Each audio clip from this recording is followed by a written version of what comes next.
Oh, we're on. We're on? Hi. Sweet.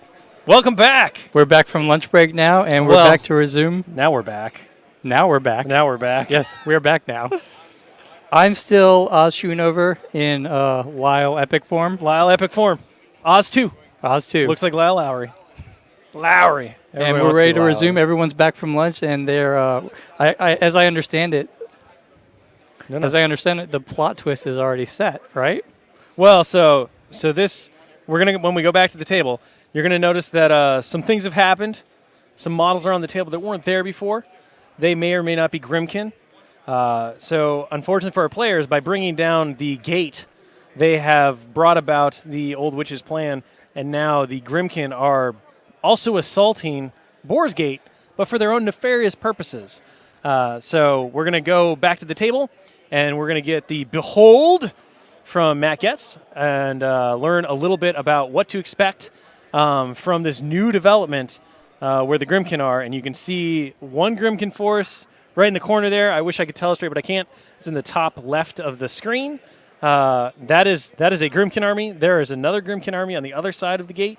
And there are also a couple of ancillary, like smaller skirmish forces of Grimmkin. Right, so they're Grimmkin everywhere is basically what we're saying here, Lau. As the world Grimmkin grows darker everywhere. and a little bit more grim, from the shadows, from the forests, seemingly from nowhere, two armies claw their way into the real world from the land of the dead and a world of nightmares. As two defiers, the heretic and the king of nothing, once again stretch their legs into Cain from Urkane. Around them, the world shifts, warps, and transforms into something more nightmarish. All of you now have other armies to contend with. All right, so it'll be interesting to see what kind of effect the Grimmkin have on the table. One of the biggest things is that the Grimmkin are how the game ends. They are the clock. So if the heretic gets into base contact with the building that is behind the main gate, the game will end with the Grimmkin winning and dragging Holden to his dark fate. If the Grimmkin Warlocks gets destroyed, both Warlocks get destroyed, the game ends, and Holden is saved.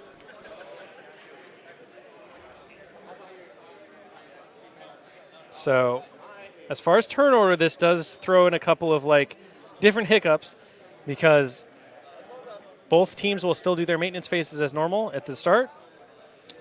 However, after that maintenance phase is done, the Grimmkin players will then go. After the Grimmkin's players go, then the defenders and attackers will split their activations just as they were before.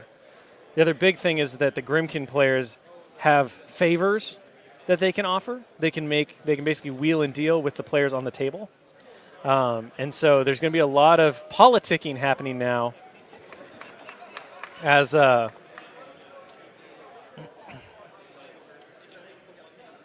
as Hungerford just pointed out, you can also bargain for a certain number of plot twists from the Grimmkin themselves.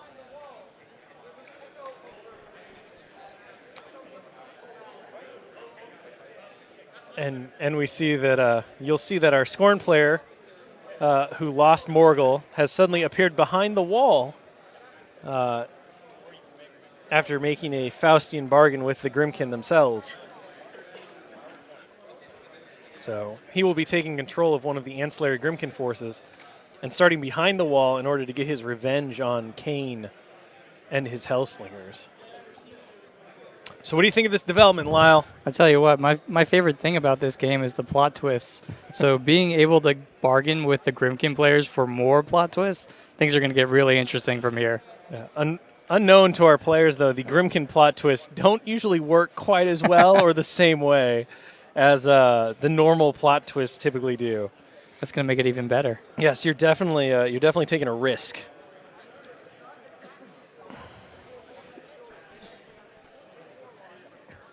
So if either Warlock gets in contact with the building, the game will immediately end. And what do they consider the building? Is it anywhere So- along the wall? No. So the building is behind the gatehouse. It is the pantinaed roofed thing right there. Gotcha. So you see that green roof? That is the building that Holden is currently hiding in. And this will be it's an interesting clock mechanic because if you're a defender and you want to win, you kind of just want the Grimmkin Warlocks to get into base-to-base contact with that building right now because then you win because the walls aren't down. The attackers really need to now play with delays so that they have time to get the walls down.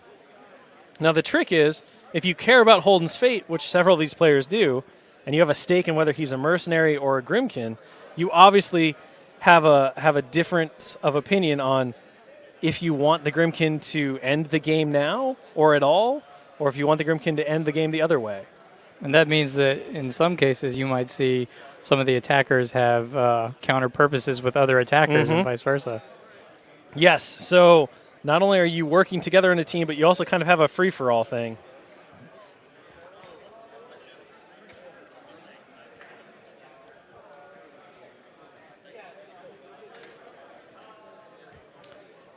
So you can see the Grimmkin players are taking their turn now.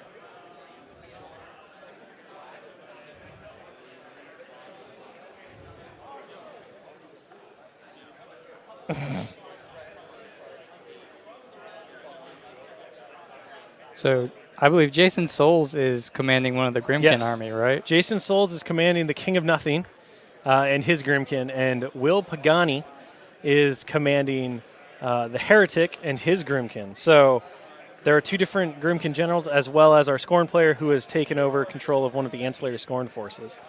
So we've added two additional players, basically, to the game.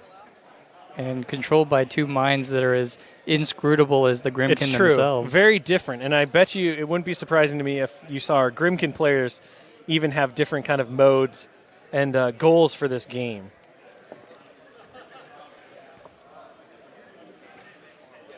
So our players getting ready here as the Grimmkin players unleash their terrors on them.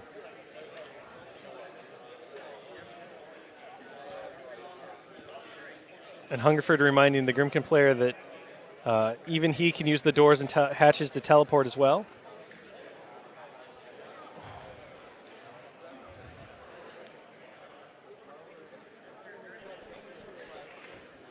So if you happen to be on the defender side, Lyle, and you see these two Grimmkin armies now into play, what do you think you do? I think I run straight backwards and start work on building a new wall. You build a wall behind the wall? Build a wall Just be behind like, the we're wall. done? Yeah. So you're just going to let Holden get pulled screaming to his doom? Look, Holden's not my dude. I see. He's not your. He could be your dude, though. He could be, because they could be mercenary. If he was my dude, he would now be not my dude. So we've got all the players now rapidly wheeling and dealing. Attacker defender seems to kind of have fallen apart a little bit here, in the face of the Grimmkin onslaught and the knowledge that they now understand how they control Holden's fate. His ultimate form is held within these 16 people and two Grimmkin players. Now, as a bystander, who has no stake on attack or defense, Yeah. I would like to see Holden be Grimmkin. Oh, Yeah. you would. See, I'm more on the mercenary Holden side. I would prefer that he gets used in other factions as, Holden the Grimmkin Slayer. But we'll see. We'll see what happens. You can already see Jason Souls moving forward there at a rapid pace. Curious to see who's going to go after first. And Jason, often known for his inability to pass up any kind of potential Warcaster assassination. It is known. It is like his Achilles heel, his bloodthirst.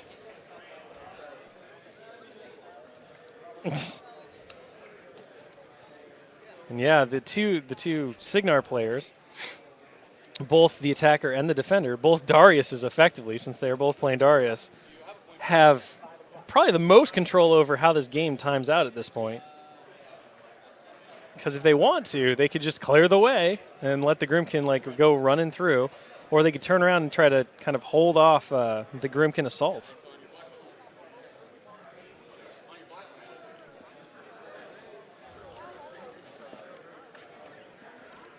And we're actually hearing people talking about turning on their allies right now. Yes. That's interesting. So all the defenders have to do is kill the 2 Grimmkin Warlocks and they win, or they just let them get to Holden and they will win as well.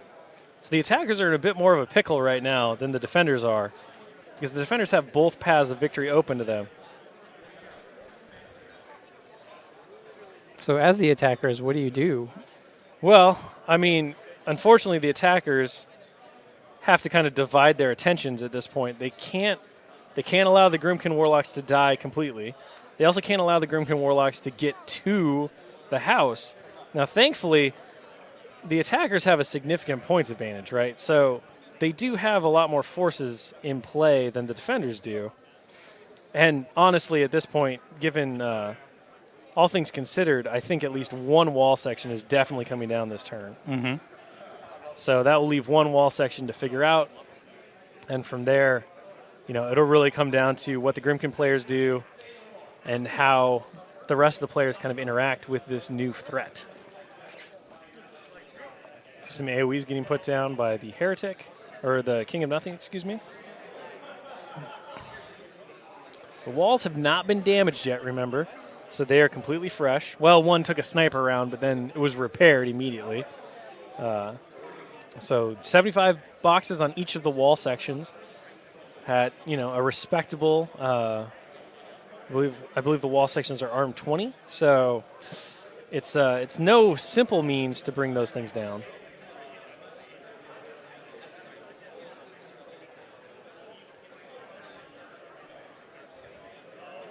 Seer players still kind of trying to figure out what to do here as the Grimmkin players make their moves. Jason Souls being right on camera right there. His stern, glowering face. You see Will Pagani in the back. Is he conspiring with that defender right now? I mean, he might be.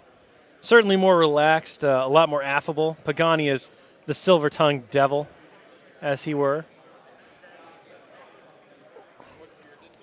He can easily lull you into a false sense of friendship before ripping out your soul to use for his own purposes.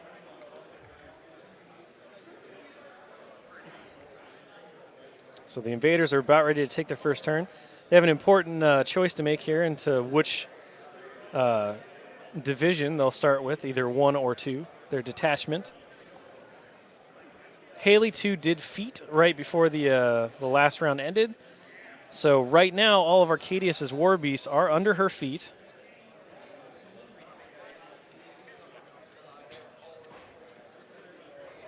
They are going to have to deal with that lack of activation, either forfeiting their movement or their combat action. Here comes some Nayslayers from the side, charging forward to get into the Pharaoh war beasts. Not a sight you want to see if you're trying to assault a wall and a bunch of Nayslayers appear dramatically behind you.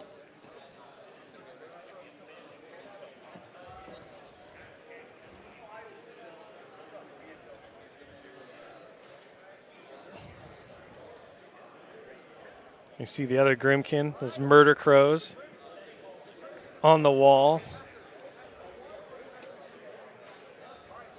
All right, so attackers are going to do detachment 1.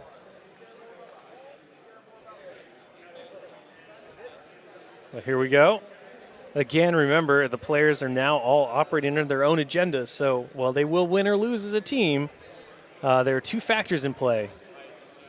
Victory for themselves and the decision on Holden's final form.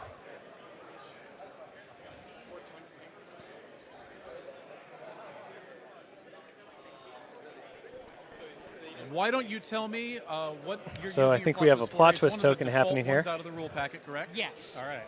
I'm using it to bring Maxwell Finn onto the table. Okay. Because he sees his friend Darius over there in what appears to be a lot of trouble, and he thinks he can do something about it. All right. So Maxwell Finn So being everyone brought on the behold table. as rising from the smoke of the battlefield, rushing from the distance, one of the hardest men in the Iron Kingdoms comes out of nowhere, charging straight at a cackling madness wall of monsters.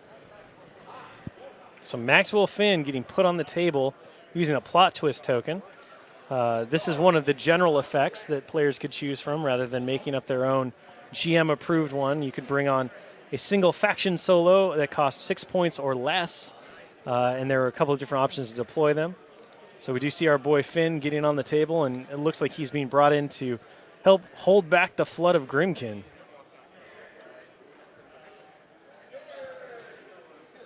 All right. I think we're going to see a feat here from Arcadius, which will help immensely against Haley's feat, since all of a sudden they'll frenzy, they'll get to move and make their charge attacks against the wall, and then also finally be in place so that they can just forfeit movement and start striking the wall anyway. Right. As far as the feat effects on the War Beast, it practically doesn't matter to them. No. No, the Arcadius feat is such a great counter to Haley 2's feat, since it allows you to get to where you need to go outside of your activation from the frenzy.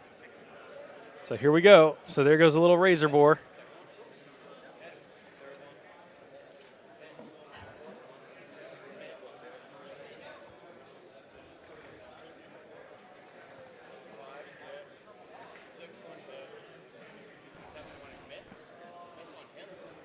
So little razor boar, see what it can do against the wall.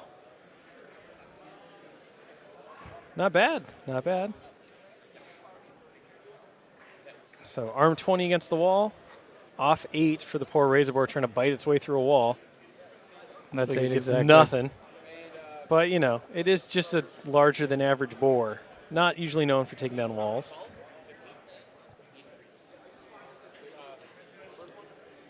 And seeing if this one frenzies as well. Looks like it will. Now just deciding which target is going to be closest for it to charge.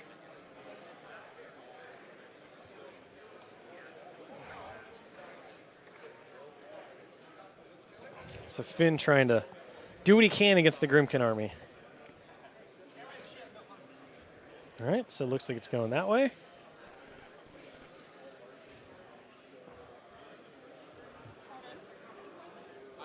So Finn looks like it's doing some work on the other side.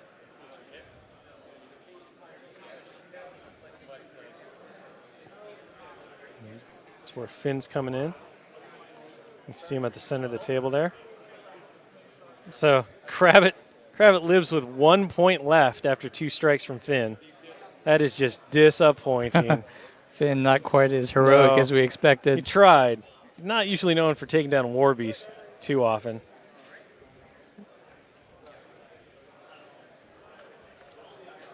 So Finn, unfortunately, fails to be able to start chewing through the entire Grimmkin army using his wet working skills.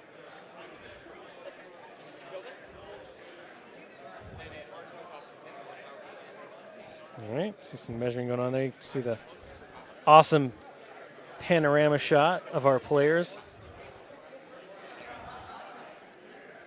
And to that sweet roller bag. Yeah.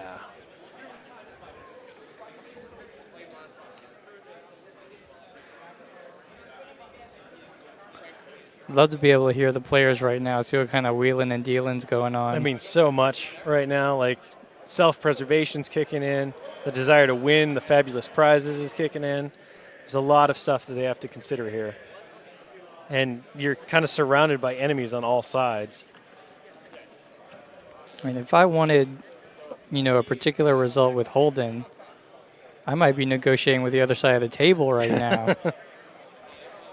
I mean, yeah, it really just depends. Do you want to win for your team, or do you care more about Holden?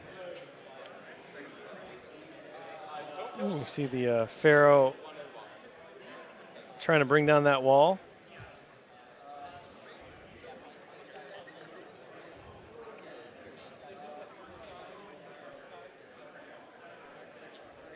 So on the other side, the circle player has popped feet for Kaya. Jumped forward, trying to dogpile into the wall. So we got forced evolution on Loki. We're going to see if Loki can do 75 points of damage to an arm 20 wall under forced evolution with dogpile. Now, that would be interesting because so far... It seems unlikely, but it's possible. So far, this battle group has mostly just been stealthing back there. So it'd be interesting to do something really epic right here.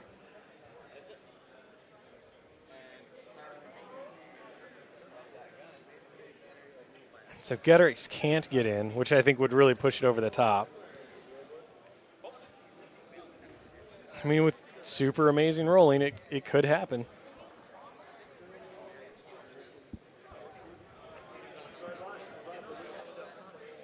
So Brave Arcadius has strolled up in front of the wall. There's the circle player getting ready to charge in. So no Snake Eyes and Dogpile will hit. So Arcadius has crippling grasped the left wall as well. Drop its arm down to 17. And I'm sure he's going to feat here in a second.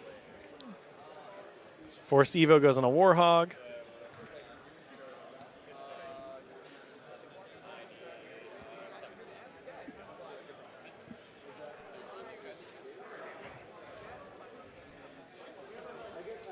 So we have a plot twist request coming on from the Arcadius side of the field.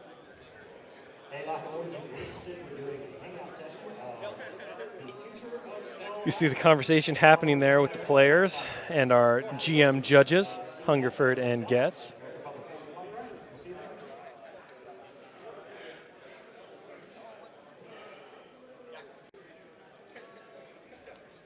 And you can see the secretiveness of Hungerford.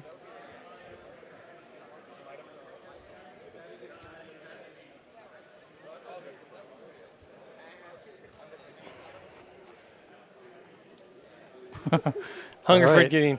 Now the narrators are going off to plot something on their own. Discuss.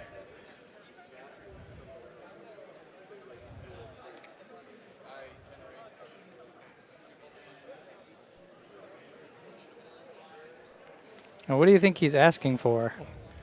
I don't know. Clearly something reactionary And something awfully which does powerful. break the rules a little bit.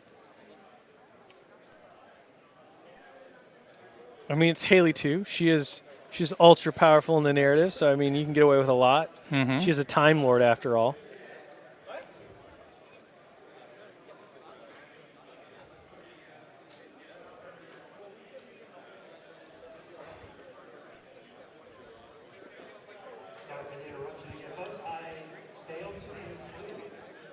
So it sounds like the GMs have denied the use of the plot twist here. The reactionary plot twist. So, yeah.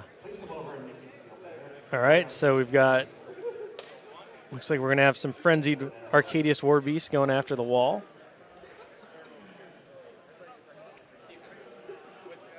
So right wall is down to 69 points of damage.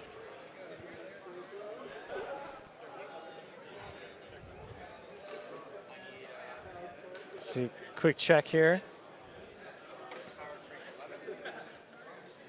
The War Beasts have to frenzy in from Arcadius' feet. Loki's managed to do 6 points of damage thus far to the right wall. And does another 6 points down to 63. Does 2 points. Needs to spike those dice better. Oh, these aren't going to do it. No. 57, it's better.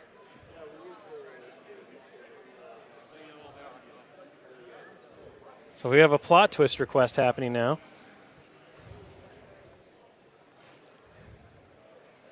There you go. You can see Loki trying to assault that wall. Both walls are going. With Arcadius assaulting the left wall, Circle assaulting the right.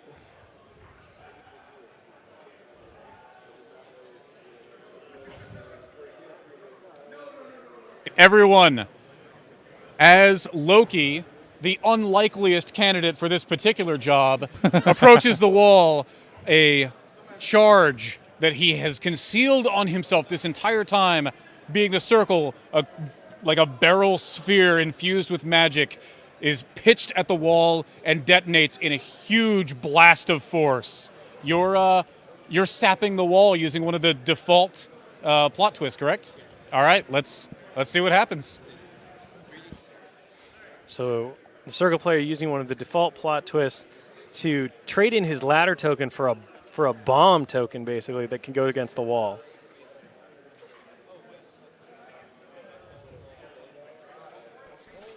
So it does 8 points more.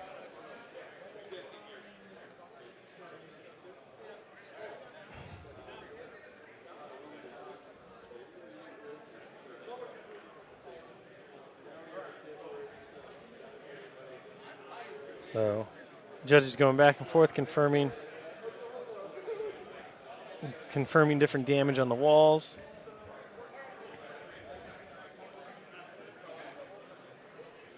So the wall has 50 left after the bomb damage. See the Pharaoh continue to work on this wall down here.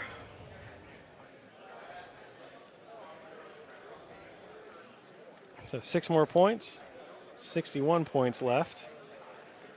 Those walls just getting hammered. You see the Grimmkin right there in the middle of everything. Their own goals to accomplish. And the storm walls have turned around to face the Grimmkin behind them. In a bit of a tough spot there.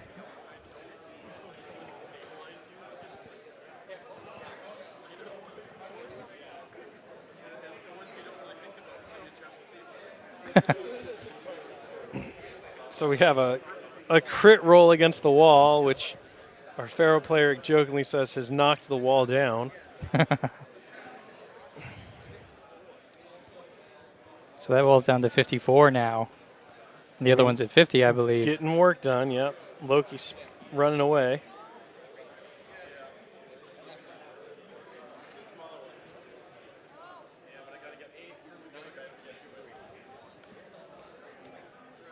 So now the Warhogs are in. These guys are doing straight damage, basically. So 44 left on the wall against the Pharaoh. Now they get to activate. So that's all. That was all under Arcadius's feet. And it looks like we're going to use another sapper. So another plot twist, swapping in the ladder for a bomb.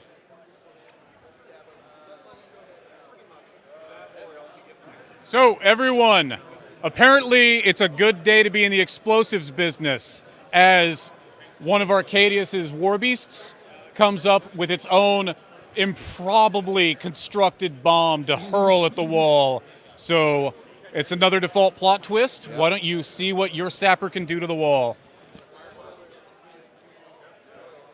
It's only 7. 37 boxes left on that wall. I mean, he's got full activations with all of his war beasts basically at this point against a crippling grassed wall. I feel like that wall's coming down. Yeah, that wall's coming down. The other side, I'm not so sure about. No. There's a long shot for Loki to be able to take down a wall by himself. I was rooting for him, though. Might even be mathematically impossible. So before fitting movement under Haley's feet.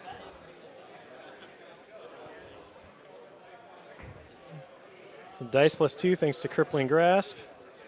Down to 30 boxes on that wall. Hits again. Remember on Snake Eyes, they will miss. Ugh. 21 left. Here comes Tusks. Those are 2 initial war cleavers, now the Tusks.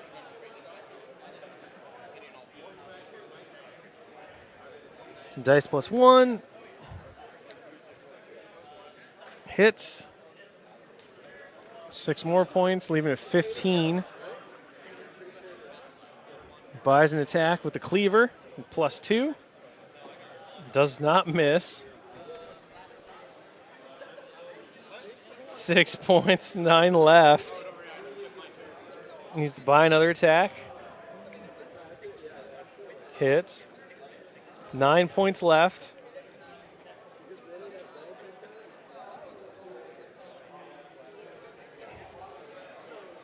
And Oh, it that sounds like the brings wall down has the come wall. So it does 10 points, 1 over what he needed. Play gets stopped as our GMs get ready to replace the wall with its destroyed section.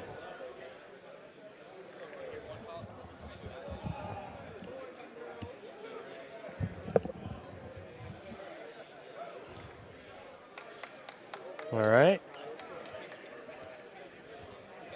Here comes GM Gets to let us know what happened.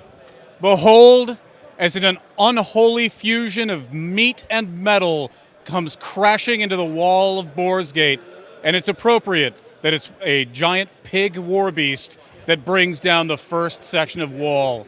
With a thunder of stone, it collapses, bringing with it some rather unlucky Signarin gun mages. So everyone on the wall falls, taking a POW 12 damage roll. If they survive, they'll basically get to be placed anywhere on the wall the Signar player chooses. Unfortunately for gun mages, they can't really survive POW 12s. No, not at all, actually. Not They're at all. just dead.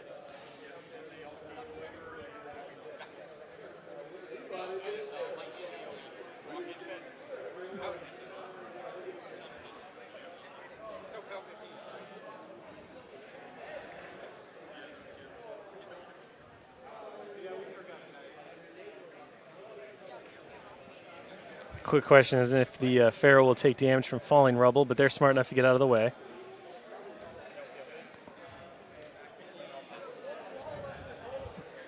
So only one wall left.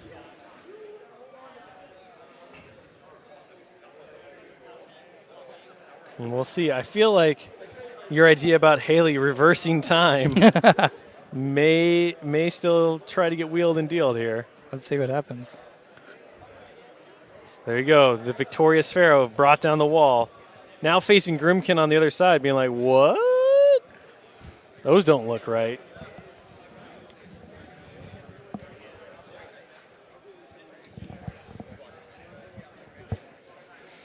Gets is being called over to discuss this plot twist here. What do you expect, Lyle? What do you think? I think he is going to rewind time. Yeah, you think he's going to try? Yeah. He's got to at least propose it. I mean, certainly over the judge's mic, it sounds like.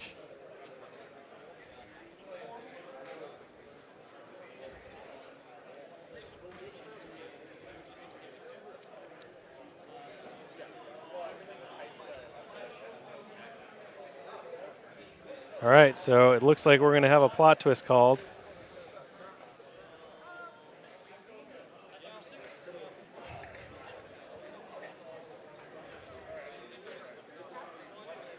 So quick check on the destroyed wall section as to if it's rough terrain. It is not. It is fairly normally accessible.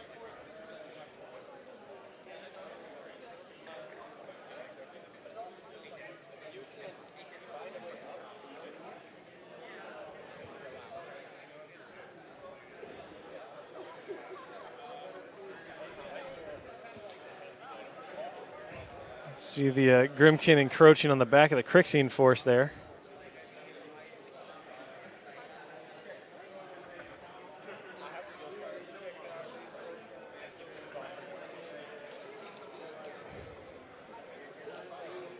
Oh, game state. Game state. See our judges conferring over there, our GMs, discussing how things are going. It's like the spy cam shot. It is. It is. It's like, oh, you try to sneak away, but we can see you and we can hear you. We can. No one else can. Just us.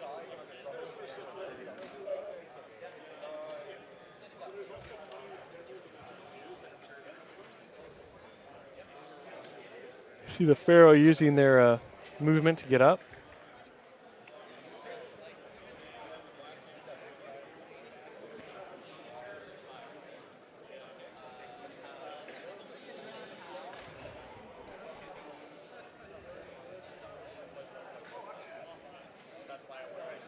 And you see the Pharaoh continuing their advance up the broken wall.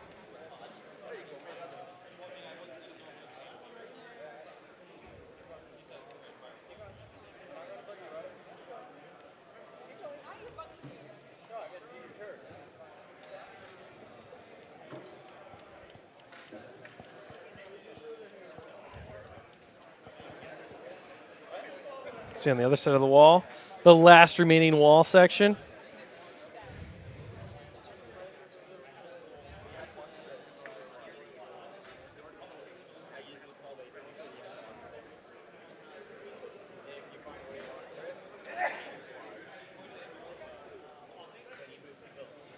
Let's see them going up the wall. Circle forces trying to do stuff.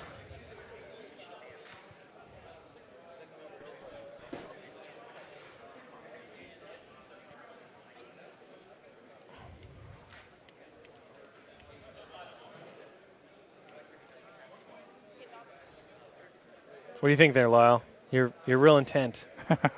I'm stealing a listen to what's going on with the plot twist here. They're deep in conversation right now about how and what the suggestion is going to wind up being in practice. It's going to be interesting.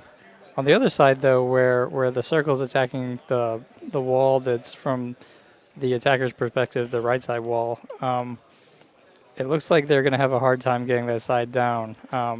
It's probably going to be, what do you think, 2 more rounds before they really have a good chance of doing it? Maybe. It kind of depends on. So Xerxes is sitting on 5 boxes. The mammoth is pretty wounded from all the shooting it's taken. They're not activating this turn, so it kind of depends on if Xerxes can live, and if he can, there may be a good opportunity for them to finish what Loki tried to start. And you never know what the remaining plot twists out there will do, especially the deal with the devil ones with Right. Grimmkin. I mean, there are still plenty of Grimmkin ones waiting to be bartered for. All right, so it sounds like maybe we're going to have a plot twist called for.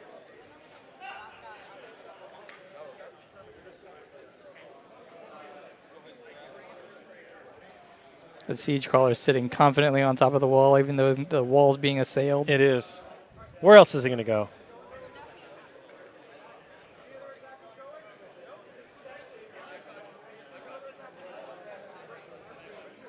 All right, so the defenders are up.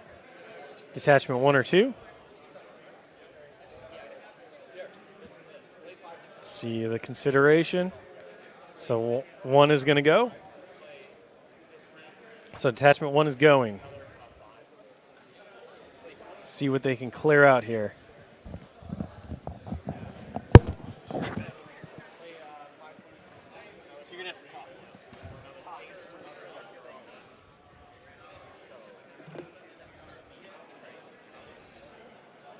So the defenders have to figure out what they're going to do and who they can really trust in this situation.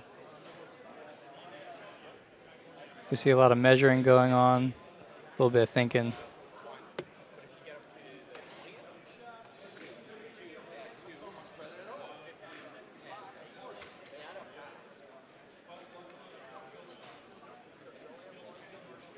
Now, Haley is in the detachment that is not going right now, so the plot twist is being negotiated on that side of the table is not going to happen until later. And there's a lot of wheeling and dealing going on right now. People all over the table talking about making deals with the Grimmkin, making deals with each other, even across the table.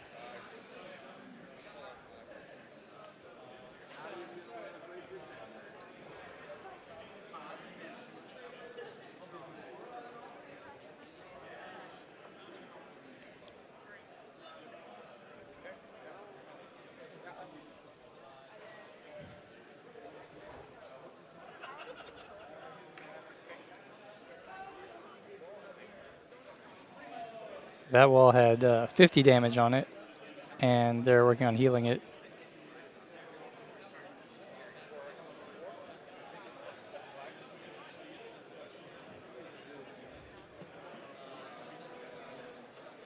And there's an 11.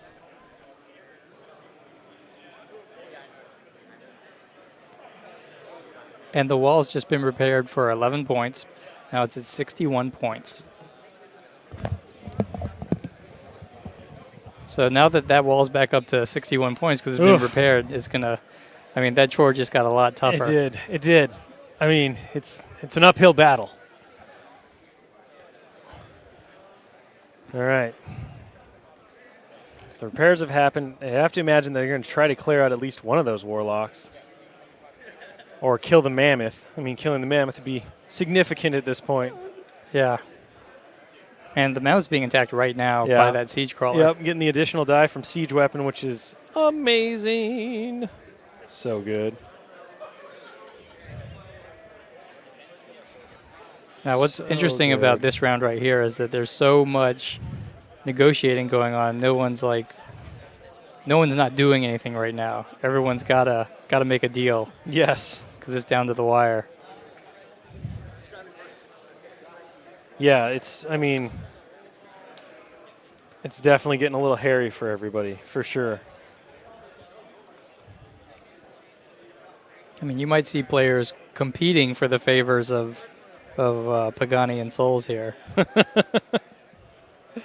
I mean, it's possible. It's definitely possible.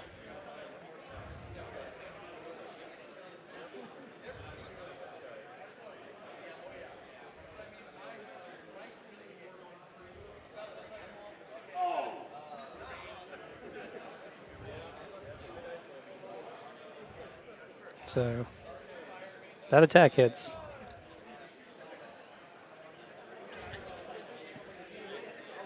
Second one misses. Third one hits.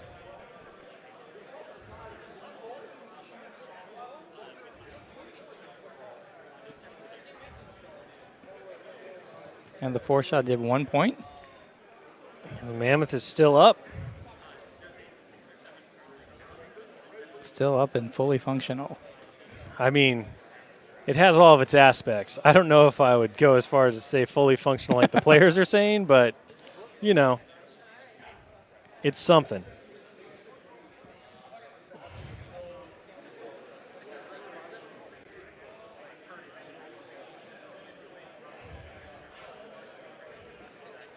Now you see Souls is Grimmkin again. Mm-hmm. Looking toward the center. Staring down poor Iacos, who's like, I was just trying to climb this wall. So rude. Rude. Look at that skin and bones. Look at the faces on the back. They're freaking me out right now. They're staring at you. They're eyeballing you. Bunch of dread-rotted, pumpkin-headed dudes coming for you. Man, if I was defending this wall, that kind of stuff would just ruin my day. You'd just be done. I'd You'd just be be like, done. I've dealt with giant mechano ghosts, dragons, big old storm walls. That's a face right there. Look at it. You never know when you're going to get a close-up at Lock and Load 2017. I mean, you're just defending the wall, and then these two enormous storm walls come. Yeah. They punch the wall down. Right. And you're like, this is pretty bad. Uh-huh. Uh-huh. And then these demons show up out of nowhere, and now you're like, now things are really bad. Yeah, you're like, I was not happy with this. This day started bad, and now I'm out. I'm just done. See a bunch of... and the rule at Gunline manages to kill the mammoth. So the mammoth is now gone, which is real sad for the attackers because that mammoth could have probably finished off the wall. And that Titan gladiator that's in the back. Arcadius has now been killed. So Arcadius has fallen, and our Arcadius player, rather than continuing to soldier on with a bunch of wild war beasts, has also fled the table and will be taking control of some Grimmkin forces, it sounds like. I think it's looking more and more likely that Holden is going to be a Grimmkin. You think? I mean, there's definitely an onslaught of Grimmkin happening right now. But I think it's still possible that, you know...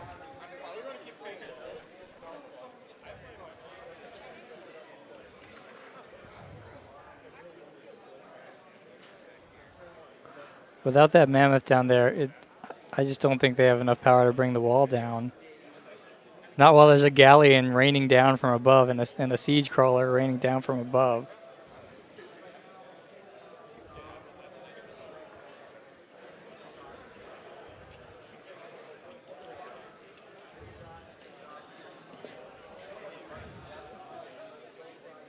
And we're looking like we've got a co-plot twist going on It here. looks like it. Something is happening here.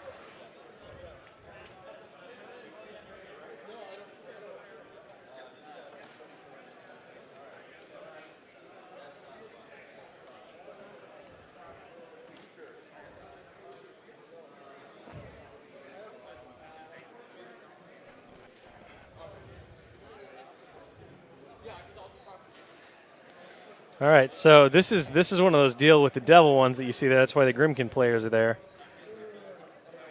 And we heard them saying something about teleporting Kane. Yep. So trying to get Kane out of a very sticky situation.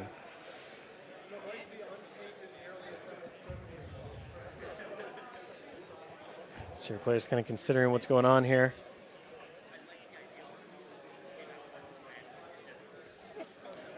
Players at the end of the table kind of talking about how we started with Mammoth versus Glacier King, and then all of a sudden the Glacier King was no more.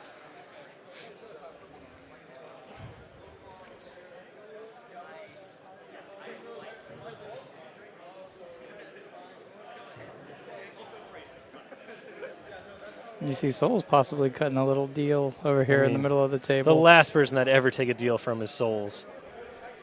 I would take Pagani before then. Oh, for sure.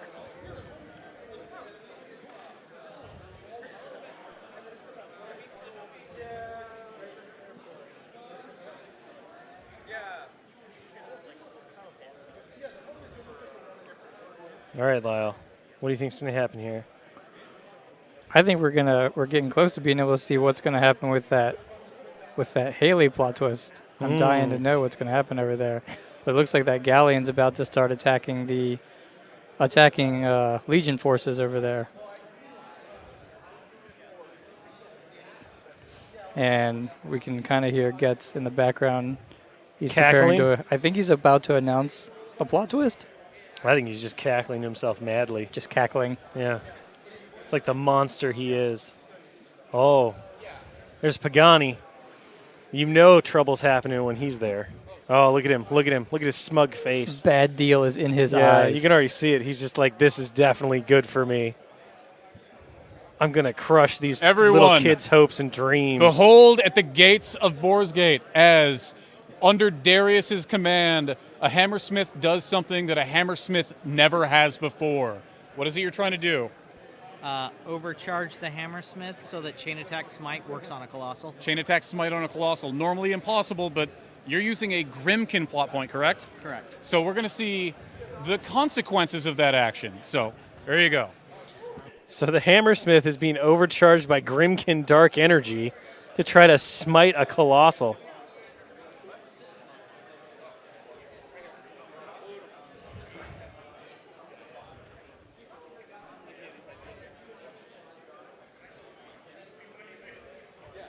Now, where is this Hammersmith we're talking about? He's in the gate. So he's trying to smite the storm wall, one of the storm walls that smashed through the gate. Just right there. Oh, there he is. Yep. Hanging out, being cool. Infused with Grimmkin magic. Arcana.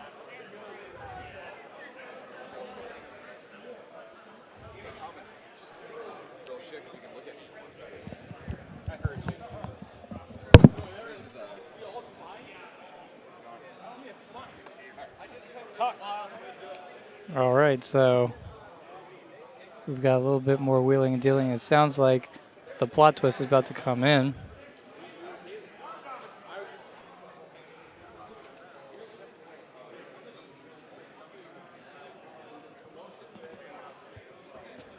And it looks like Pagani has made a deal with a player.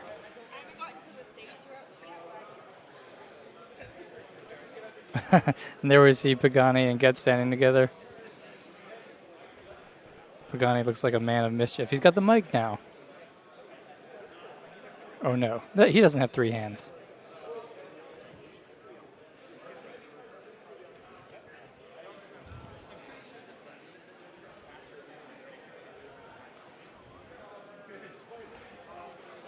Now the Arcadius player is having his Grimmkin army brought to him so that he can get on the field and fight alongside the other Grimmkin players.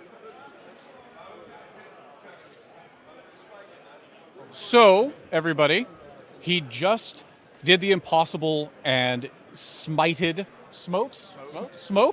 back the Colossal. And I believe the Grimmkin player who gave you that plot point had some ideas about this. Well, nothing ever goes without consequence when it comes to dealing with Grimmkin. So, Or Pagani. D3 damage to both of your arm systems for your increased power, and the Warjack is now unstable. So it ripped its gears apart as it went forward, slamming hammer after hammer, so much that it unseated your cortex, and now that thing's rattling around and electrically sparking into the walls of your chassis. So the Hammersmith now has the Berserker rule unstable. So now it has the potential of exploding if the cortex is abused.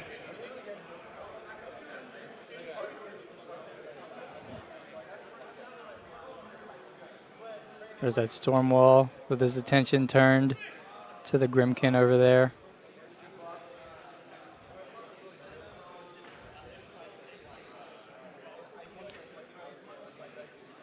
Now we look at the right side of the wall. Gallion and Siege Crawler in stalwart defense. Now Xerxes is still there. He's got a little bit of life left. We've got the circle players. Circle player down there. He doesn't have a lot of firepower to take down a wall, but he's doing what he can.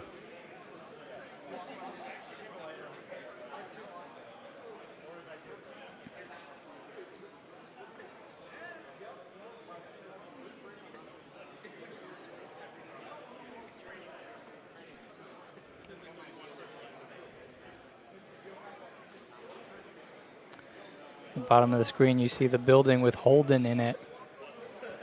Now, if either of the Grimmkin Warlocks get there, the game ends. But they've got a long way to go to get there.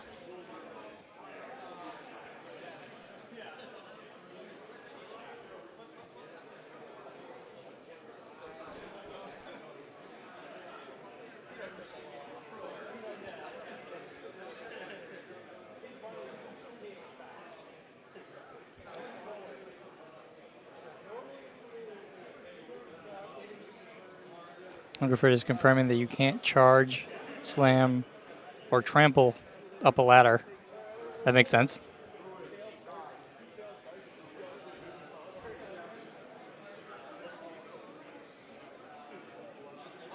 He's also explaining that you're engaging anything on the other side of the ladder. So if you're at the bottom of the ladder and there's a model at the top of the ladder, they're engaging each other.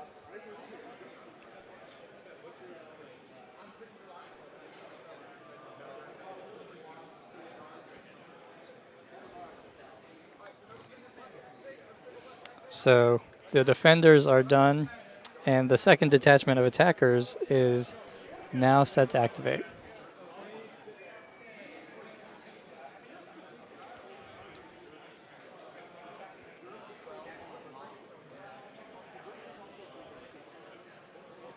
Maybe we'll get to see what Xerxes can do now.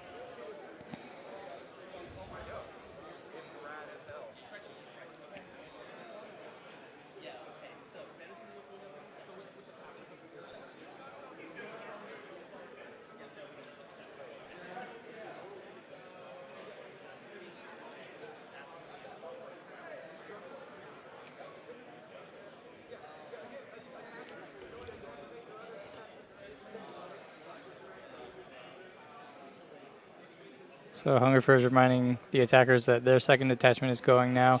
I believe that's the Scorn Force on the right or top side of the board right now from this camera view. I'm not sure who it includes on the bottom side of the board.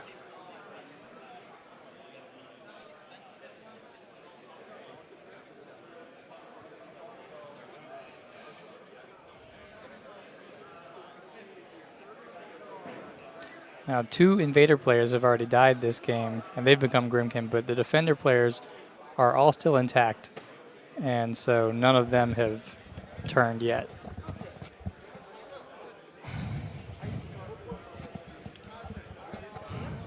So what do you think, Lyle? I think it's going to be interesting to see what happens now. The attackers have just begun the turn of the second deployment or detachment. Xerxes is still alive, so that's a good thing. Yeah, he's still alive. He's pretty much holding it down almost on his own over there. Well, he's Xerxes, man. I mean, that's what he does. That's what he does. Although he's got a bunch of nayslayers coming up his backside.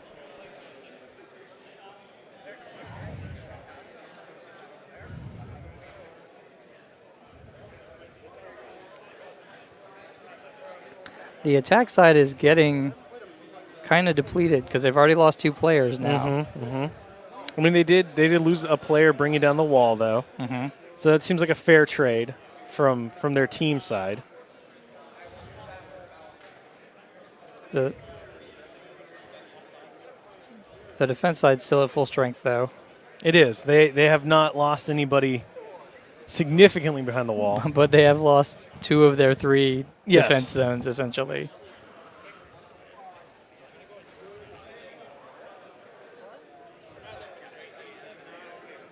You see a quick confirmation of the fact that each attacker only gets 1 ladder. So once you put it down, those Pharaoh are advancing pretty aggressively against the wall. They might get their next turn.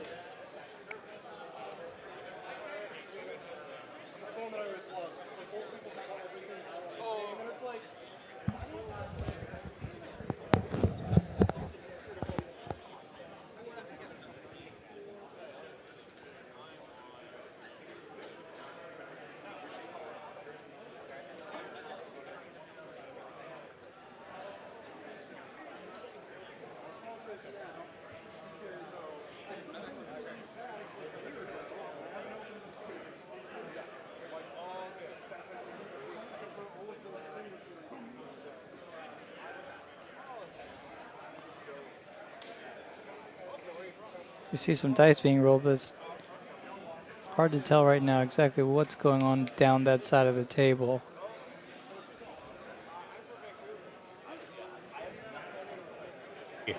Behold, as one of the legends of Eastern Immerin, Xerxes rides forward on his beast, Surus, and at the last moment leaps from the saddle and hits the ground running, holding his body together only with Mortithurgi. So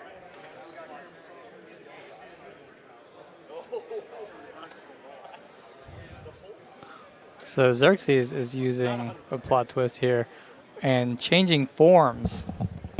That's interesting. Into Xerxes 1. He's got off his rhino. Well, yeah, why not? Hopped off the rhino. He's like, I'm healed, boys. Everybody wanted Xerxes Dragoon, right? Yeah. This is it, right here. It's probably like it's easier to climb a ladder like that. He just he crushed his Serops' head, drained its life energy, and went back to it. He's Yeah. like, I'm ready to do this now. Let's go. It's healed his legs that way.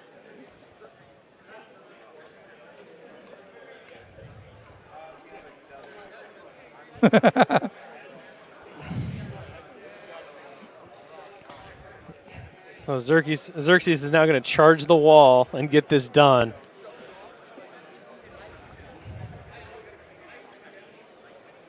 Now, one thing we couldn't really tell is when he comes back as Xerxes 1, does he come back with full boxes? I think he came back at full boxes, Wow. yeah. I know. Significant. So here we go. So dice +2 on the wall. So he has furied himself, it looks like. So it's not bad. 12 points of damage. So now dice off 6. So 5 points. 43 boxes left in that wall. Xerxes probably not going to get it done himself. Sure doing a lot of work, though. Oh. Nothing that time. Whiff. So hits the wall again. So 6 points. It's a good roll. 37 boxes left on the wall. Attacks again. Did he pop Xerxes 2's feet before he did this? I don't think he did. Okay. So one more attack.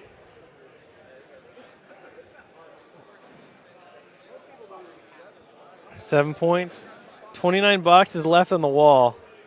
It's a lot more damage than it was, but still standing. And I don't know if they have anything left to bring against it.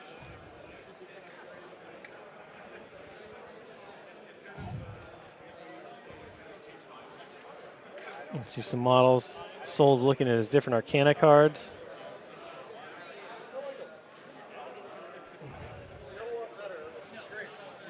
So kind of talking about if a Warlock jumps off the wall.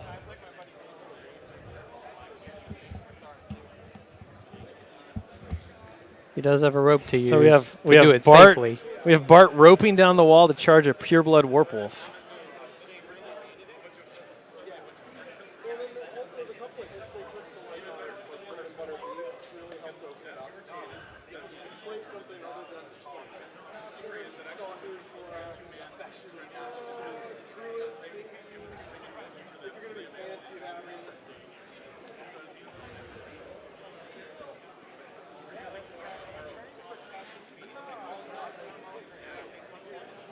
So talking real quick about how the rope tokens allow you to jump down the wall without taking damage, but the walls still count as walls, so you can't charge over them unless you have Pathfinder. Sounds like that's going to ruin his plans a little bit. A little bit.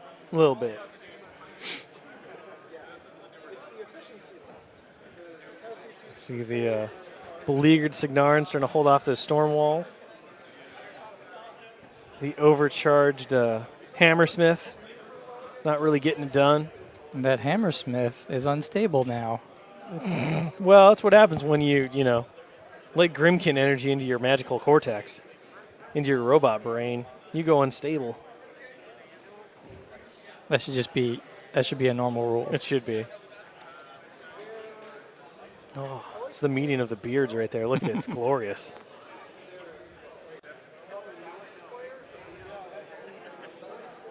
When all you can really see is his lower jaw, Getz really looks like a Mongol. He does. Like he looks like he belongs on the steppes of Asia. Mm-hmm. We're going to sniper rifle the wall. Why not? I mean, it's a guaranteed point. Why wouldn't you? It would just take 70 turns.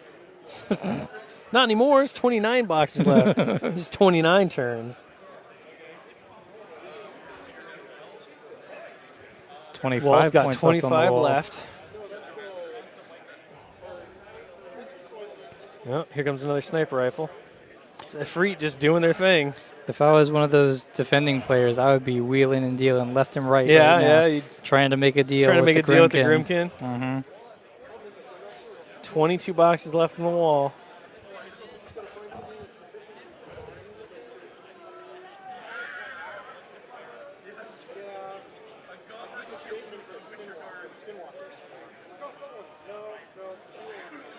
Consideration, like, what do they have left to throw at the wall here?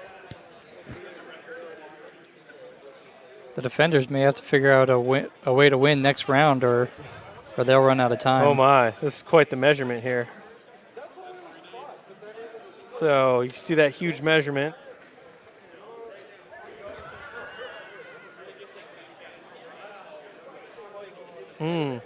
Everybody's trying to butter up Getz here as our judges go to confer about a plot twist. You see the flaming red hair of Valerie, our social media coordinator. Valerie! Taking some snapshots. I'm sure it'll show up on our Twitter feed, Facebook pages. And it is a lovely table. It is epic in scale, daunting in beauty. I don't know if we ever got a good shot of it, but the interior gear mechanisms on the lock on that door are functional. Yes. It's mind-blowing. It is something else. It's a sight to see.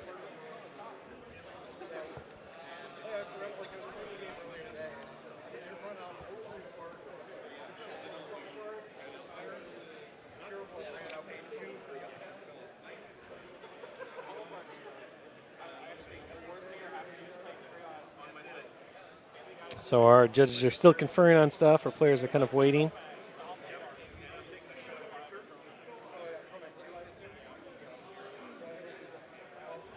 Excited as always.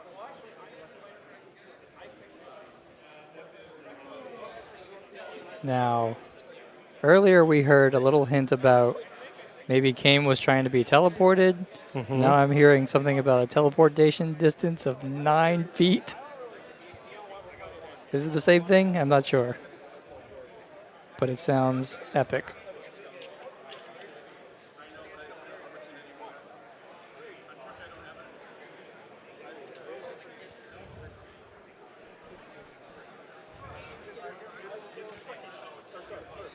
Now, I think we just saw Ayako leap up on the wall over there. I mean, if I was Iacos, I'd be jumping away too. I'd be like, Grimmkin, I'm out! Boing!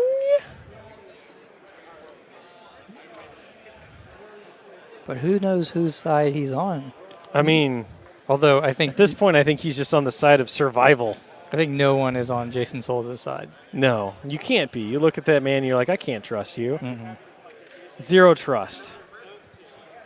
If you're within charge distance of Jason Souls, you're not on his side. You're probably dead, yes. You will be charged.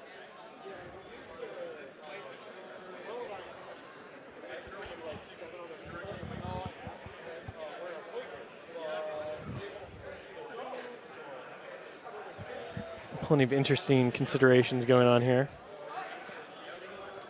A lot of finger pointing and considering.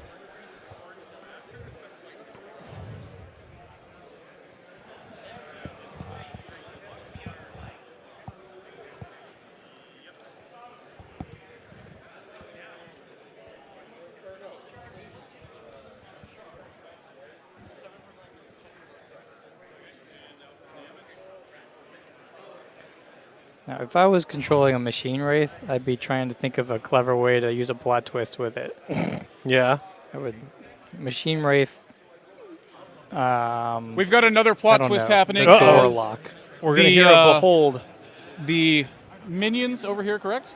Yep. Decide to call up one of their heavy hitters, and you're going to use another default plot twist, and you're bringing in reinforcements in the form of a mad pharaoh with some fell blades, correct?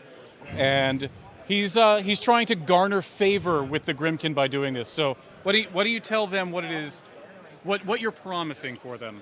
In promise of the other pigs not killing my Efreet, Maximus, filled with fell energies, is going to come and destroy Arlen's Strangeways. All right, so Arlen Strangeways is on the chopping block in an attempt to make sure that the piggybacks won't come smash his entire life. Oh, the Journeyman Warcaster, sorry. So we have the appearance through that plot twist of a new Pharaoh solo, Maximus, coming in wielding his fell blade, and he has offered up to kill Arlen Strangeways in return for the Grimmkin favor.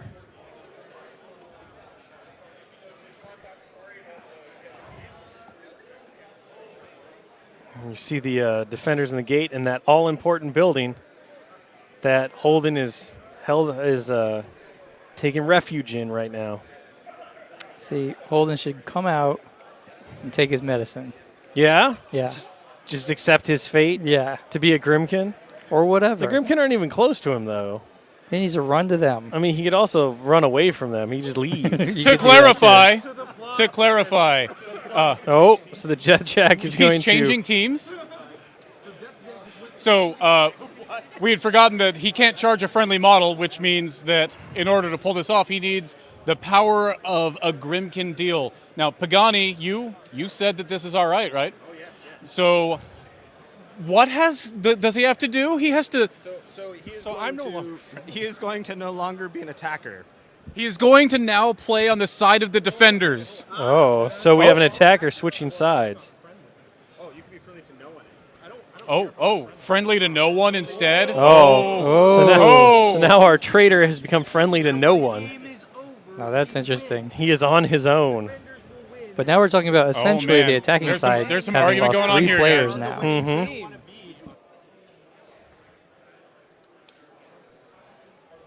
You see the consideration, the cajoling happening right now.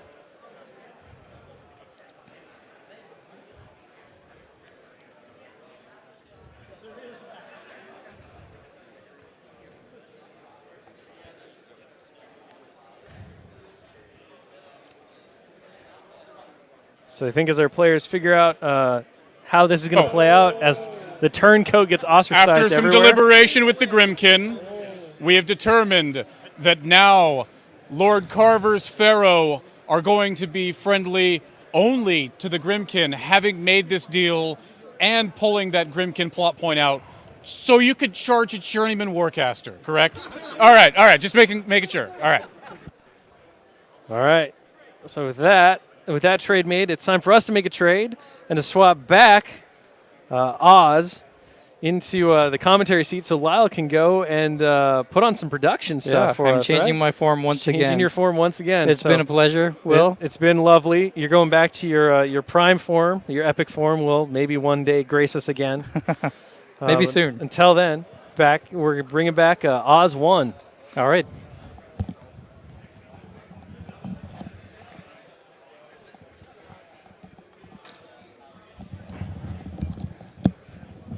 And look who has come back. I have returned. One more time. You have. My token expired. Your token expired? Yeah. You're out, so you're back? You've Sure. missed quite the number of plot twists. So I've been in the other room.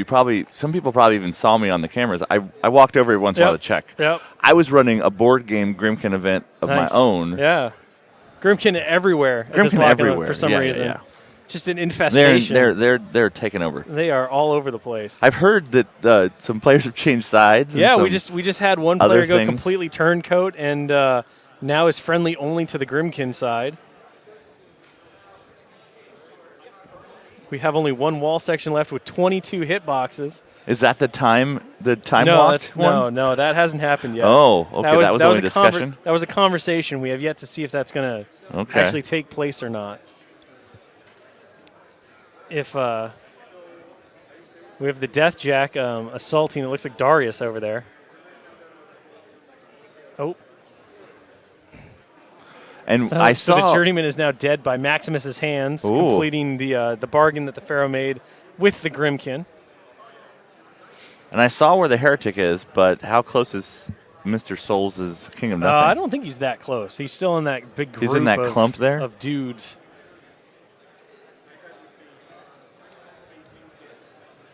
All right, looks like. Did Darius just eat it? Yep. So the defender Darius, his soul has just been claimed by the Death Jack, Death Jack eats who us moved all. through a door in order to get to that location. So Darius is dead. Iacos is leapt up onto the wall. Where are all these various effects on top of that wall? The blue rings and whatnot? I'm not sure what those are, to be honest. I think that might just be a storage place. I don't know. Darii? I think it's Darii. So yeah, so the defending Darius has been claimed after bravely trying to bolster that gate forever. Well, sacrificing part of his battle group he and got everything else. murdered by the Death Jack, who came out of nowhere.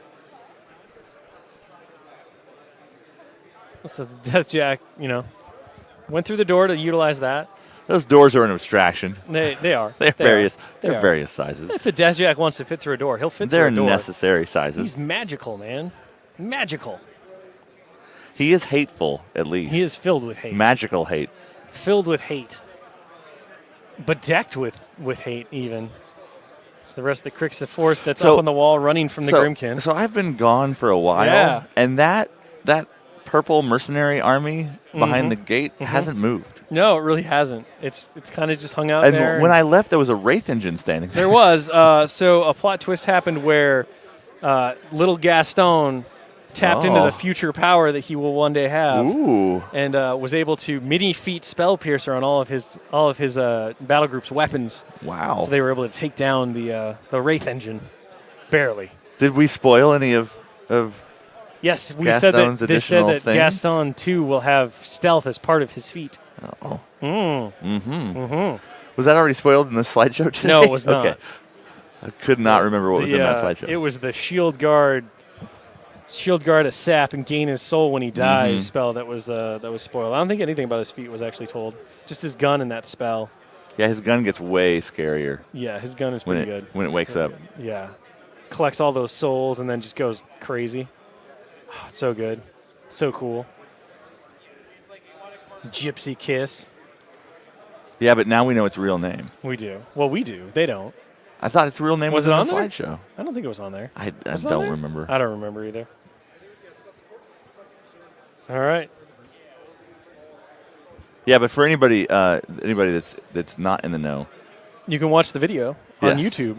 and To Press his Prime. and his evil gun, that It's was not just, an evil gun. Okay, It's just a gun. Gaston One's nickname for that gun was not the gun's true That's name. true. It And was not the then gun's true name. When it wakes up to its full evil potential, It's just potential, Oz. It's not it an evil gun. whispers its evil name into his It's head. not evil. Stop making it evil. It's not evil. Okay, It's sure. fine. It's fine. I mean, if you think that It's just a things gun. that It's just a collect gun. people's souls and then use them to murder others are nice and happy and friendly, then that's a problem. it might be all right. They might like it. They may. It They might may be like a it. party in there. There's a party in my gun. Yeah. Yeah. I can you're cry if I invited. want to? No, you're just Okay. invited. Okay, cool.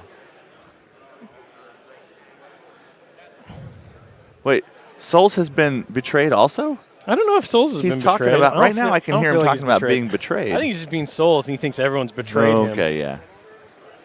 If they don't roll over as soon as he appears. Nobody would trust him anyway. Yeah. So. Oh, last defender activation of this round. They have yet to bring down the final wall.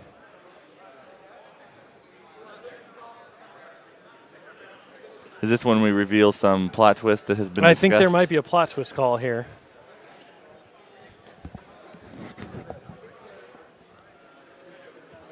Here comes Mr. Getz. So there is more afoot with the time-controlling Victoria Haley. Hungerford, do you have that table we talked about?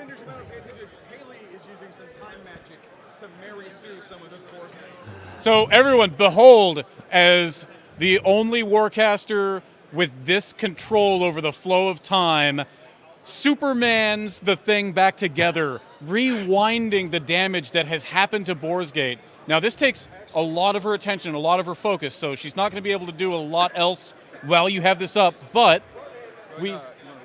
Yep, you got it, you got it? All right, so roll a d6 for us. So it's a 3. All right, so 37. So the wall just crushes back together. So Haley, using her super Time Lord powers, manages to return the wall back with 37 H point. All of Haley's attention is devoted to this task. So while this thing is still intact, you cannot activate her for any other purpose. Ooh. You can still allocate your focus and all that, but she herself cannot do anything. The instant you have her activate and do anything else, that wall comes down again. Gotcha. All right. The wall can still be re-destroyed. Just so the defenders know.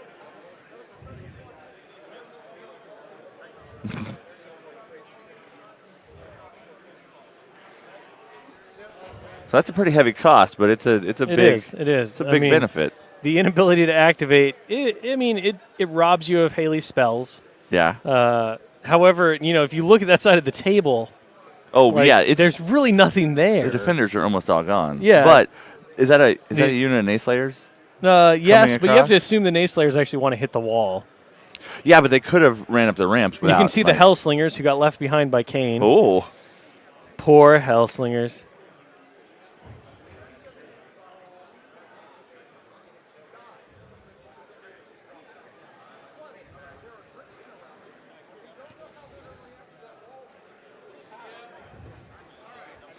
We hear some calls that the Grimmkin don't like walls. Well, we'll see what happens.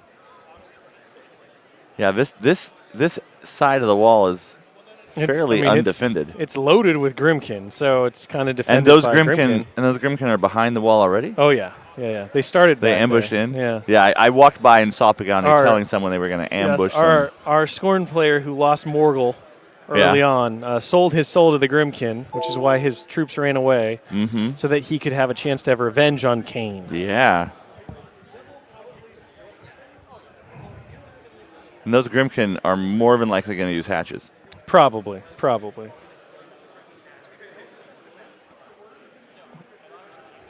So you see the Reliant turning around. Haley's staying where she's at, so that wall doesn't Yeah, fall back down. She cannot do anything but allocate, according to our GM. Mm-hmm. I also like that impromptu chart they made. Yes. And just, we need a chart. Okay, we'll write a chart. Thankfully, they tracked all the damage, like, sequentially, so they're able to use the chart. Yep.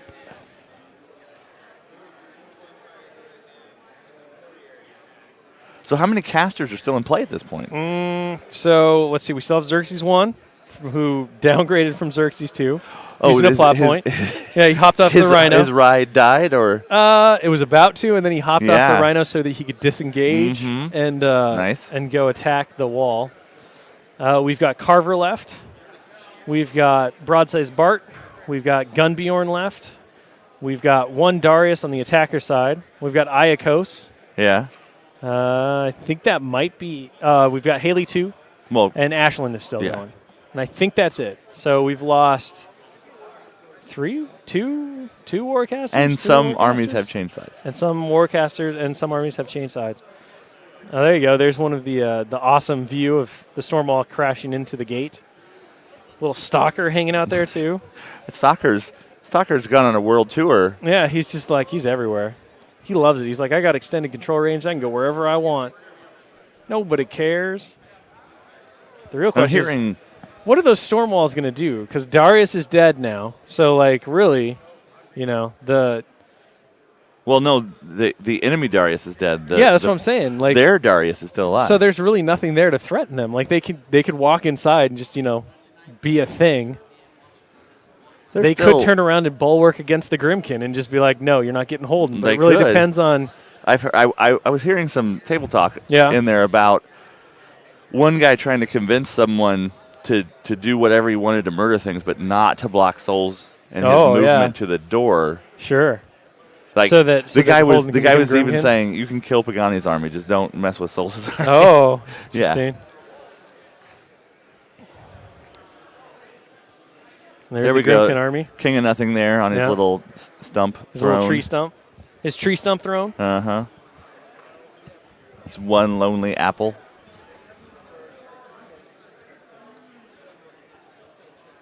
And then Maximus. Backstabbing Maximus. That's right. Yeah, there's not a lot of attackers left in front of that gate. No. It's mostly Grimmkin swarming in, and then the two big guys. Those Grimmkin are they're looking like their harvest is going to be ripe. They're ready to do this. Maybe Ashlyn will come across at the last minute. And hold that. She does. house. She does need more mercs in her army. So like having Holden actually not be Grimmkin would be pretty useful for her. And honestly, we got a lot of merc players on the defender side, so they may have a problem with this.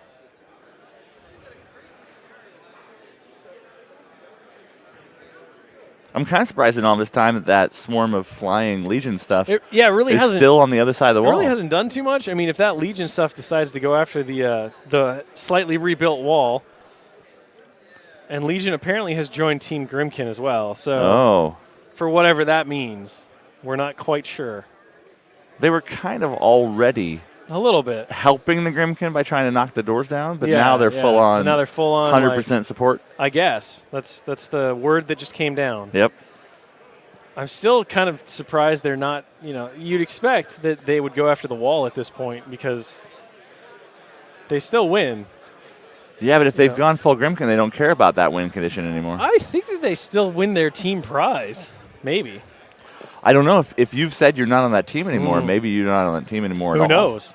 Who knows? It's up to the judges. Oh, Here it comes. Got a mic. We have another plot twist happening on the defender's side. What is it you were asking me for? Well, since Mosar has the ability to control the sands and teleport his army, I'd like to move this army there. So, was it your army or was it just this Stone Shaper? I thought we talked about just this guy. Well, it could either be just the Stone Shaper or the entire thing. I was leaving that up to the fates. So I think that all the way down there for your entire battle group is probably... Oh, you want both? Oh, Hunger for jumping in. Choose. One guy is going to be much easier. Yeah. The whole army is going to be much harder. Oh, so we have Mosar trying to re-teleport. All right. I raised a wall. So Transport an army. what's going to happen then is you're going to have to make a fury roll For every model you're sending down there, and that's what I was measuring earlier, just to see how hard this is going to be. Yeah. Now,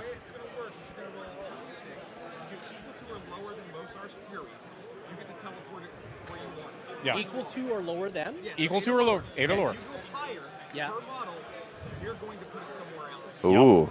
Oh my! Random Fun teleportation. times. I'm doing it. All right. Do it. So, I mean, Mozart's Fury 8. And they said equal to or under? He said 2 dice, 8 Yeah. or lower, Yeah. and the thing goes where the guy wants 8 it. or lower isn't that hard. Oh, he already failed the first one. Oh, yep.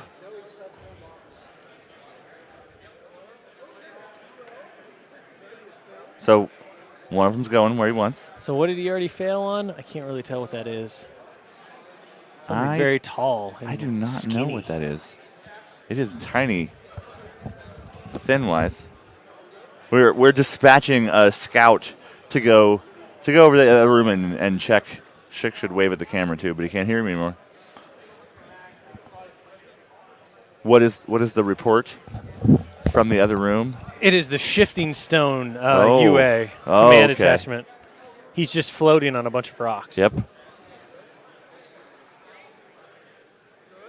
So the attachment for the shifting stones Yeah, has gone somewhere else. didn't go He with messed the rest. up. Oh, Mosar. Oh, Don't fail Mozart. this roll. Could be critical.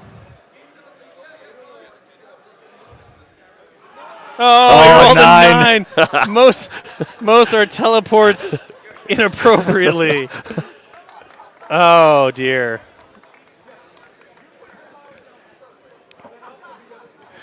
So yeah, Hungerford's going to hold those two and put Yep. them wherever he decides they go. So Mozart's teleportation scheme goes awry as he winds up somewhere completely It different. took so much of his energy to It did. throw He just those got other so guys tired. that he just like fainted halfway through and He just got so tired. Yeah, who It's- knows? It's understandable. It's understandable.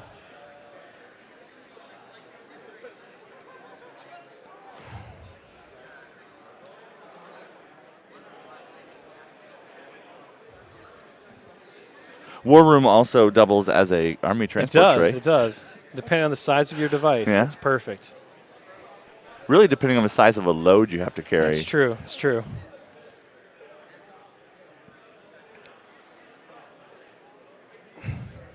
So Getz and Hungerford are discussing right now where to put that, and Souls is chiming in. Of course he is. Yeah.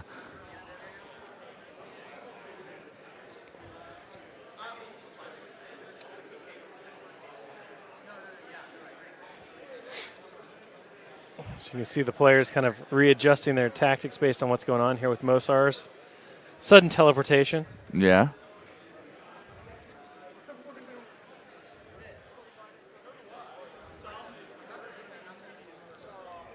Well, Hungerford's decided not to use a scatter template to determine where this guy's landing. No, He's going to be not as evil as he could be. he could have made it more random. I don't know. Is it more evil to make it just random, or is it? Well, he could plop down Mosar in front of the meat thresher, like He base could. to base with a meat thresher. Yeah, he could put him anywhere I mean, he that'd be wanted. pretty Put bad. him inside the meat thresher He at this could. point. He just winds up in the rolling tumbler of bacon. Mm-hmm. Everyone loves bacon tumblers. Yeah, bacon tumbler sounds amazing.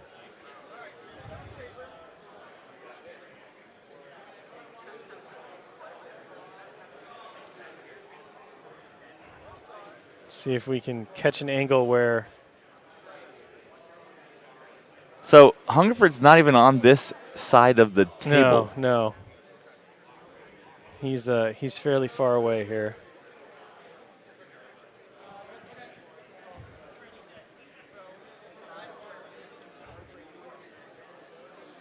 See, I think he wound up on the center point.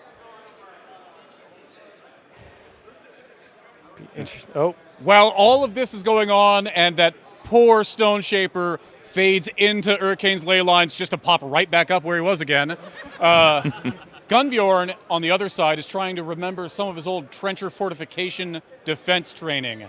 And what is it you were asking for?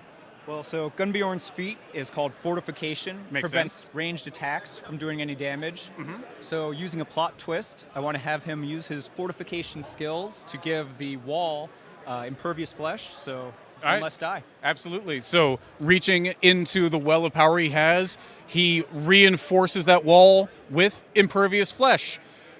I now have to ask, when's the last time you read the rule?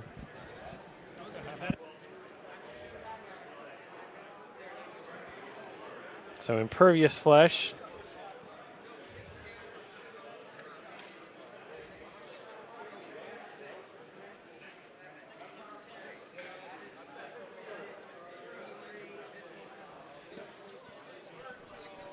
So the wall now has impervious flesh from Gunbjorn's feet, which is significant. That'll last for 1 round, so basically until Gunbjorn activates again. That'll make that 22 hit points last a lot longer. Oh, yeah, it will. Especially kind of lacking the There's not a lot of punch on this side. There's still a decent number of heavy Well, like you got Gatterex. and one of the satyrs. I think it's a Riphorn. So you got the Riphorn, you got the Meat Thresher. I mean, there's enough stuff that if none of it dies before it goes, Yeah. But it's more than likely like some of that stuff's going to get thinned out by the Siege Crawler and a couple of the other shooters over there. Especially since the 2 Gallions really haven't been touched this entire game. Yeah, it looks like they've just been turrets turning Pretty on much. the top of the Yeah, wall. they've just been kind of shooting willy-nilly at whoever they want. And one of my favorite models, the Siege Crawler, still down there. That Siege Crawler got some serious work done against the Mammoth. Yeah. Like, the additional die was just huge. I don't have as much faction bias as Hungerford, but there's still some. That is one of my favorite models and one of my favorite sub-factions.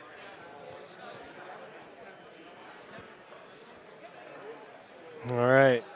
So I think you can see Mosar in his position on top of the gatehouse turret.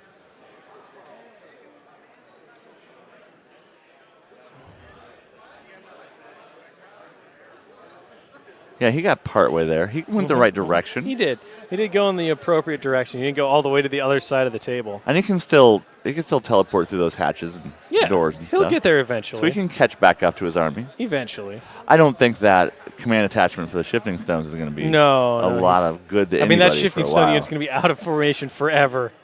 Yep.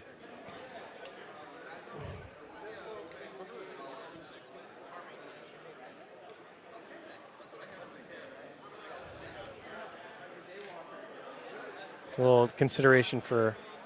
Oh, it's yet another Grimmkin forum happening over here. Yeah, we got a little with powwow. all of our Grimmkin. All 4 of our Grimmkin players now discussing what GM gets.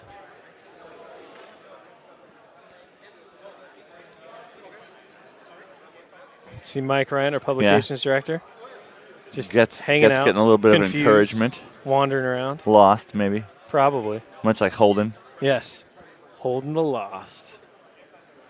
Oh, Pagani walks away, disgusted with his plan.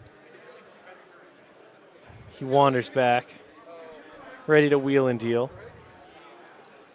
If only we had the telestrator, we could have drawn Pagani's we path could've- leaving and his path We returning. could have got him back. Just imagine in your mind, if you will, a squiggly yellow river. Uh-huh. All right, the Grimmkin players seem to have a plan.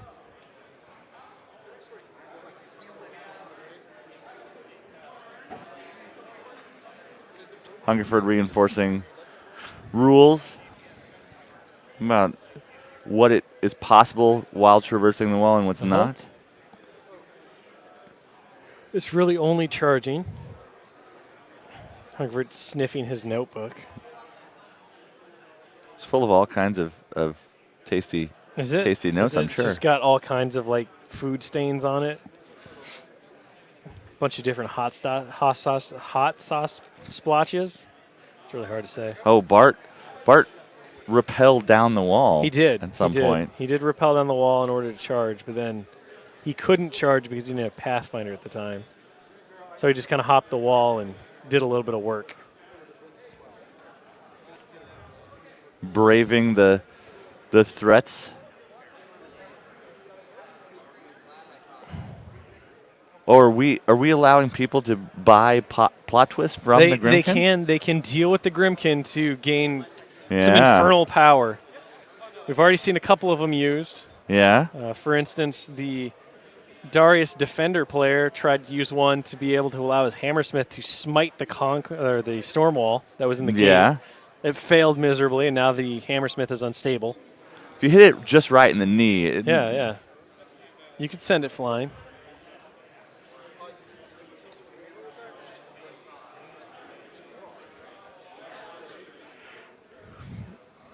So Hungerford also Hungerford, reinforcing yeah. the fact that the plot points don't always do what you want. No, not from the Grimmkin. Like they're infernal. They're Faustian for a reason. Yeah. Another So deal much with the betrayal. Grimmkin There's a lot has of been betrayal. happening. Like these resolved players have basically as given Gaston up Cross, on being friends ever. Why don't you just tell everybody the kind of deal that you just cut? So, I believe it's the heretic over on the side. This is the King of Nothing. King of Nothing. The King of Nothing pretty much whispered into Gaston's head and said, Arceus is essentially disrupting my plans to get over the wall. I need him damaged. I need him hurt. In regards, I'll help you. Mm-hmm. The King of the Heretic also has whispered into Gaston's ear and said, I know you want to be a full-fledged warcaster. How's a storm wall sound?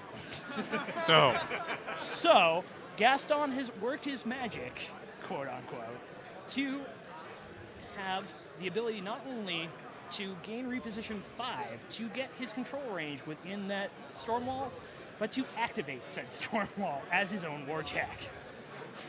And because this is a deal with the Grimmkin, It's gonna be bad. Gaston Cross is like, yes, I got it. This is the best day ever. The consequences of this day are yet to be determined. We'll see.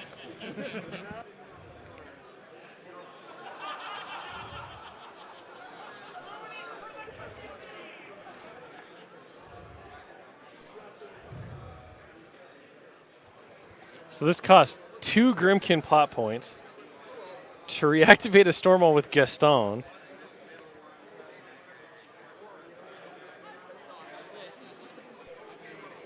And apparently, the Grimmkin twist that our players don't understand yet. The player does not know yet. Is that once we have heard. Once Gaston reactivates that storm wall, which he thinks he's going to take control of, the Grimmkin players are actually going to take control of the storm wall instead.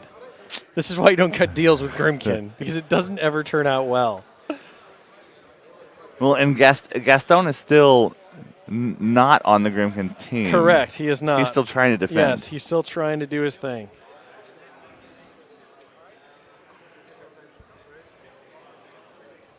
So Soul's correcting. Yes.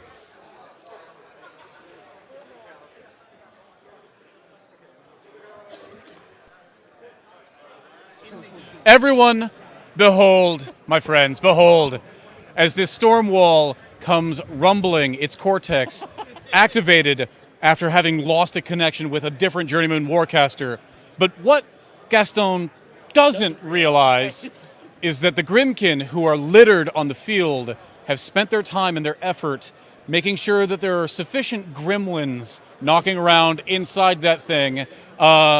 I believe we had determined it was now under your control. That's amazing, and you're welcome.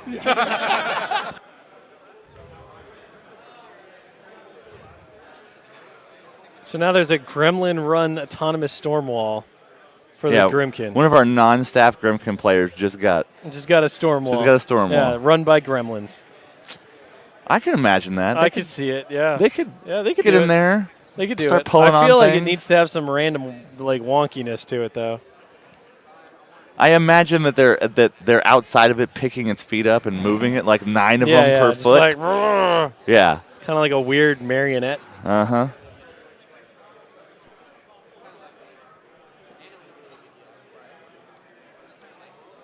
So we've got another discussion going on.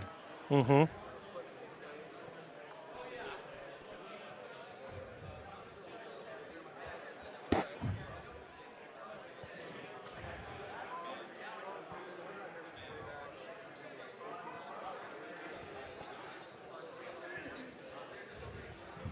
So we've got more deals going on. Mm-hmm.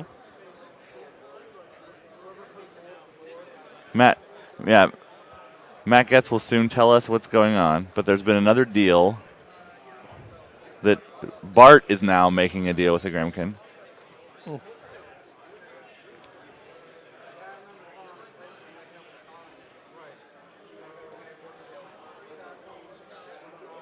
And now they're going to discuss consequences. Because there's always consequences. So, a lot of wheeling and dealing. There is. There's a but lot. But not always getting what you want. No. And the game is still being played in the meantime. It is. Like, there's still people playing there's still basically happening. War Machine. The walls are still almost down. The attackers are kind of getting... I mean, you can tell the desperation of the defenders at this point because I think like most of the deals have been on the defender side. Like just there we can see there you go. Considering.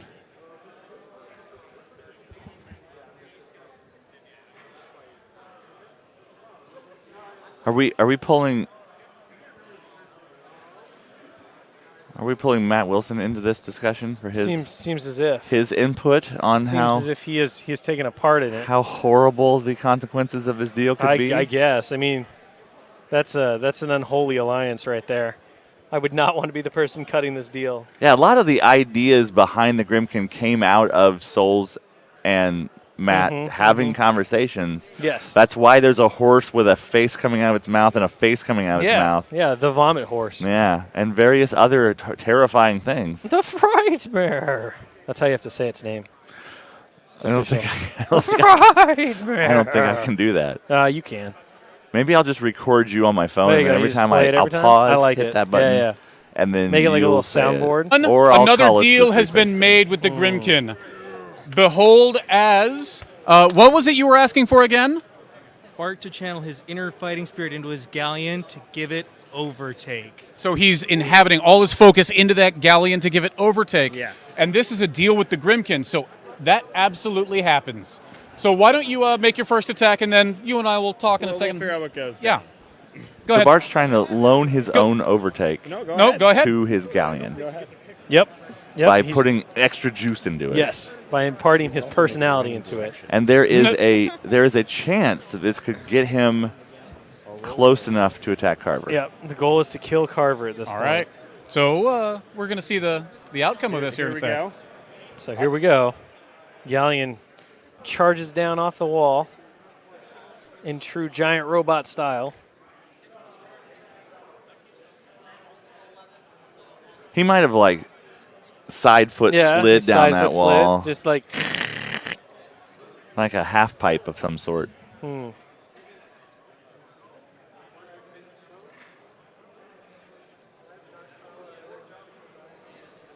So we got dice rolling happening. That looks like a charge damage roll.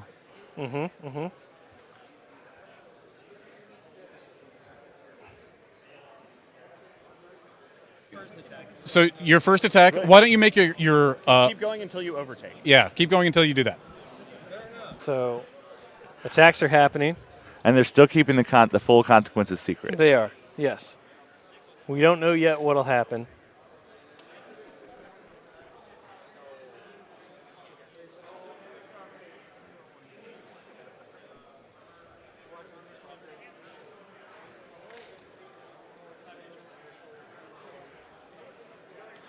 And behind the scenes, Doug Seacat, our head writer, is giving his just full approval of all giggling. of this madness. He's just giggling right now.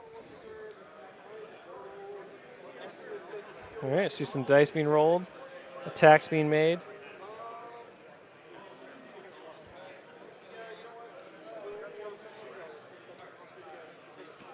So he is now finally overtaking with his Gallion. And I believe we said that Bart's spirit was inhabiting that Gallion, correct? Yes, correct. So Bart is also going to overtake, but you don't get to choose where. So Pagani, why don't you come in and overtake Bart for us? So we're gonna see how far Bart's gonna overtake here.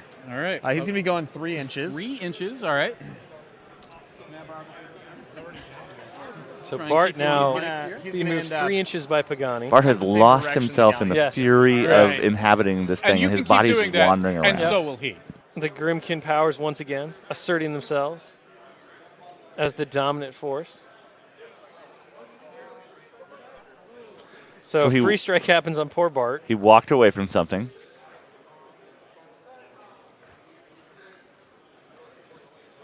So it looks like he walked away from. Did he walk away from a warhog? I'm not sure. That's not good. I mean, it's not smart. It's not smart.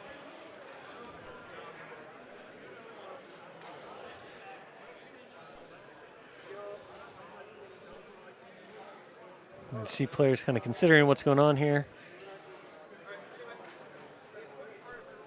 And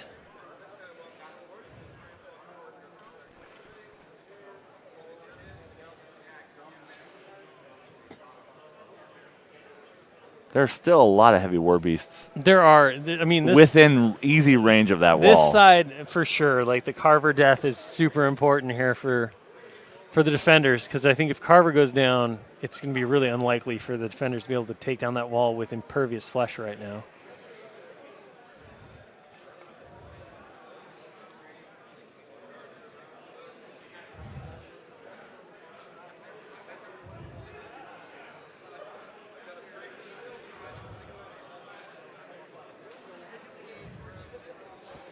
So you can see some dice rolls happening here.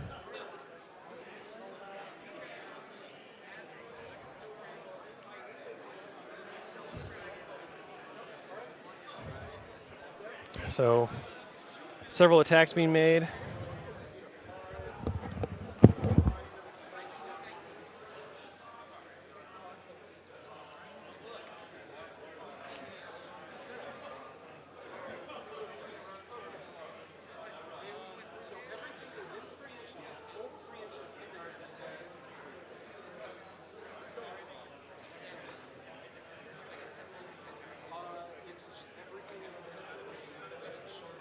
Oh, somebody's jumping off a wall, or maybe using a rope.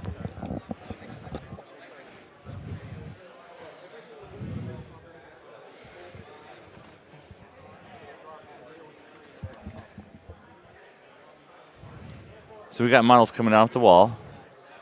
Maybe a little bit of desperation.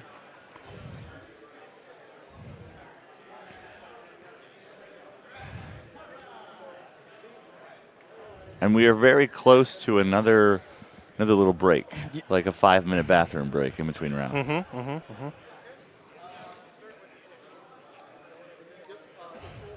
Souls is activating. Maybe. Nope. Maybe he's just No, I think models. Souls is just measuring, because he won't activate. The Grimmkin don't activate until the start of the next round. Yeah. But we're pretty close to that. So it looks like the Gallion failed to get into Carver. Oh, no, he's still rolling dice. Still going. Still overtaking here.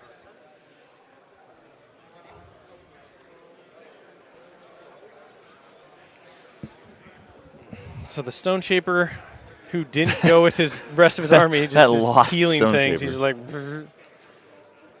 so Carver's transferring damage, so the Gallion did get to him. He's taken a total of 23 damage. Well, transferred. Well, Yeah, he's I mean, it's rough. Yeah. had 23 damage that he has given away.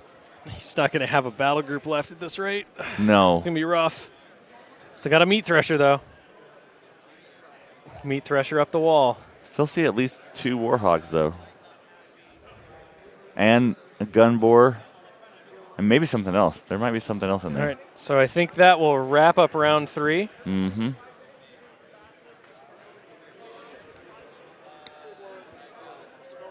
So our players are going to take a quick 5-minute break, and we'll be back in about 5 minutes to begin round 4. And we'll kick things off with the players doing their maintenance phase and part of their control phase, and then the Grimmkin will take their turn. We'll see what the Grimmkin reap out of their already pretty full harvest of Grimmkin deals. Yeah, that storm wall is gonna go around. Everything's following. Nobody's shifted the camera. This is perfect. Now we're looking. This is the hall. This is what's going on here. Yeah, that's fantastic. That's the Iron Arena side of things. Everything's awesome. So did Lyle ever appear on camera? He did. He showed up on camera. Because if he would have just tried to do my voice the whole time, they might not never known. No, he showed up on camera. Oh, okay. So we are being offered things. We're being offered things by different people. Yeah, yes. people, and I'm not taking any deals as part of I this wouldn't. time frame. I don't it's gonna be filled with cyanide. Yeah, yeah. Or I'll have to pay someone back in a weird way later. You will. Not will. something. There's no question. Not something. No. No. A Hungerford offer is shady at best, I and would there's never a bunch take an of offer shenanigans of food going from on in there. Hungerford. So it's just going to end badly. You can't trust him. So yeah, so exciting times so far in the game. Crazy things happened while I was gone. There's a gremlin-controlled storm wall now. Players have renounced their allegiances. There's been a lot of left and flip-flopping. right. Yeah. Like the wall was destroyed, was rebuilt by Haley's time magic. Been repaired a little bit by been Stone repaired Shaper by a man Stone whose Shaper. army just abandoned him. Right. Well, it didn't abandon him. 1 second he was in the army. The next second the army didn't get was abandoned.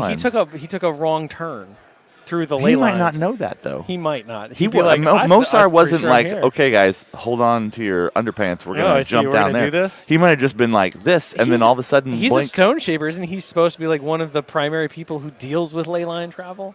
He's Yeah. just bad at his job, Maybe. is what I'm hearing. He took 3 lefts He's instead the of wor- 4 rights. Should have taken a right at Albuquerque. Yeah.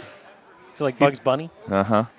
I'm gonna go put some rabbit ears on him and call I him don't think the Bugs. ley lines leave like bumpy. I bet they do. Bumpy trails. I think they do. In my head, they do. Okay. Bumpy trails. Mosar just left sprinkles of Yeah. salt He along the ley winds up in the line. Black Forest. Yeah. Mm-hmm. But yeah, shenanigans are afoot. Shenanigans. I mean, at this point, it's looking pretty grim for the attackers, honestly, to win.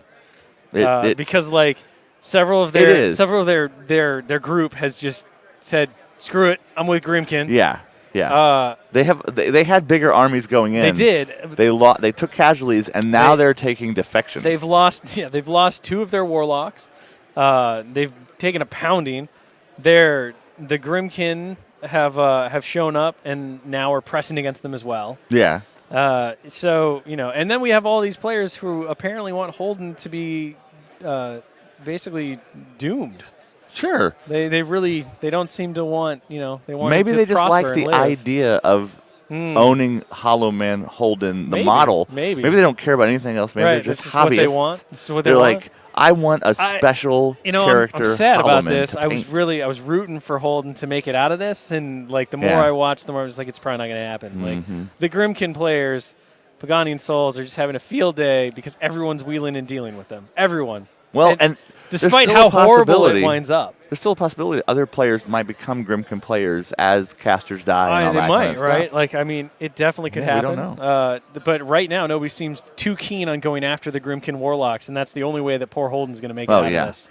The best part about this entire thing, though, is how much fun people are having. That's true. I mean, there's there's whooping and hollering. of there's- laughter. Yes. Even when Yes. it's something goes against you or Oh, something man. weird and happens. So many things have gone against our players Yeah. at this point. Yeah. Yeah. No, it's been quite the thing. It's Yeah, quite that's the why thing. I was the most excited to get to commentate Yes. this. Finally get to commentate and to get to And on commentate a this, narrative thing that was just about doing silly things I and mean, having fun. it's been an epic story already, and I know the players are like, you have to put this in the story, and you have to put this in the story. I'm like, Yeah. I don't exactly know how the story is going to go, but there are definitely moments in there where it's like, yeah, this probably needs to happen. Yeah, the what effectively would have been an old model entry when Right. Holden comes out. It won't be like Oh. 100 pages long because every single thing that happened. It's just going to be insane. But it Like, will give us ideas. yeah, I mean, it's Getz gonna be is in wild. there. He is. He's the writing manager. Who knows what might happen? Yes. There may be a marionette gremlin Stormwall Mhm. in that story at some point. Yes. Yes. If there's not, I'll indeed. be a little sad. I mean, there's got to be some things. As Gotta be much some pull things. as I have, which Right. is zero when Which it is comes none to when it writing, comes to stories.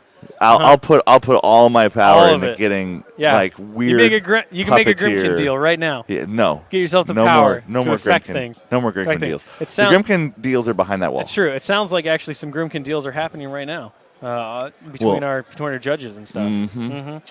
I heard about another defender maybe defecting. So who knows? Who knows how this is all going to turn out? It's going to be wild. Well, Gaston might want to jump sides and maybe they'll give him back that Stormwall. I mean, maybe. I mean, I don't think those gremlins are going to give that Stormwall up though. And even if they do, it's not going to work, right? Yeah. Like that thing's a limit. It's going to be like That's all it is. moonwalking all the Yeah. time instead of going forward and pointing its guns at itself. Not that it can point its I big mean, guns at itself. Well, the gremlins could make that happen. Ah, sure. They could disassemble the And guns just and like point flip them back. the barrels It'd around. be pretty weird if it just shot itself Uh-huh. though. Like the gremlins activate it and it immediately blows up. They would like that though. The gremlins would. Yeah, they would think that was The funny. gremlins would. They would find it hilarious. So my now that we have a break, Yeah, a little yeah, bit of time. yeah, My a little bit of favorite memory of Lock and Load now, Yeah. so far this year, Mhm. is I was asked to sign a Grimmkin book. Yeah. And I put my signature in the beginning, and Yep. then he said, "And we also want you to doodle on the Gremlin page." Oh, nice. So if you haven't got a chance to do that yet, I have not. You may. I got to write level 7 rules on the Gremlin page. Nice. Of that I look book. forward to that. All right, sounds like our players And- are back, and we yep. are getting ready to go. So let's move back to the table, and And our camera will go back through the portal through the to portal. to the other Everybody's realm. seen how the sausage is made now, though. Yep. So things are happening. All right, so we're back to it. Mr. Pagani's lavender dice over there. He loves those lavender dice. Yeah. Like those are his jam, no question. Hungerford's guessing that there could be possibly as many as 3 rounds, Wow. but possibly That's shorter bold. rounds. It's bold. We'll see what happens. I mean, the Gremlin player or the Grimmkin players at this point have kind of an open, run. Of all of the army sizes, they Mhm. might have the biggest army at this point. I think they do. I mean, they've taken really no casualties, and they've only added to their forces. Yeah. And they have guys sweeping in from the sides. Some guys behind the wall over there, you can see right behind Haley. All Haley has to do is get distracted, and that wall just. It's true. It's true. They just need to lowers plot twist back like down. tickle fight. Like just come up and tickle her, and then she'd be like, "Bee," and then she'd get distracted. What? It would work. I'm making the weirdest face know. at you right now, No, it's fine. and unfortunately, I the would stream plot twist can't that in a see it. second. In a second, I would plot twist that. The murder crows have Better yet, feathers I would hidden plot above twist. them. I would plot twist dust sneeze, and the dust gets up her nose, and she sneezes, and then the wall just falls down. Because I'd be like, "Look, you already rebuilt the wall, like because of a plot twist. I feel like it's only fair the wall falls back down because of a good plot twist." All plot twists are good plot twists. Sure, that's what I'm saying. We don't play favorites. Well, yeah, but I mean, if somebody was just like, the heretic has a heart attack and dies, like, probably not a good plot twist. Okay, all the plot twists that happened. Yeah, all the ones happened so far. No all argument all there. the GM okayed plot twists. Correct. Oh, there's a coffee cup that has come as reinforcements onto the table. Oh, we had a Crabbit frenzy and attack a Rattler. Nice. Crabbit. I'm pretty sure the Rattler's okay. I think the Rattler's probably fine. Crabbits bite hard, man. Maybe that Rattler's gonna get mad.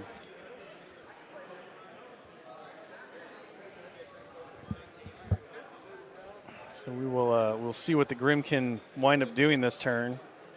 The Legion player should be in really no threat since he's defected to the Grimmkin player. Oh.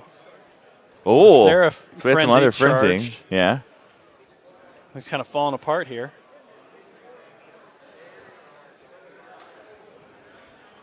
The Death Jack is still down there, right?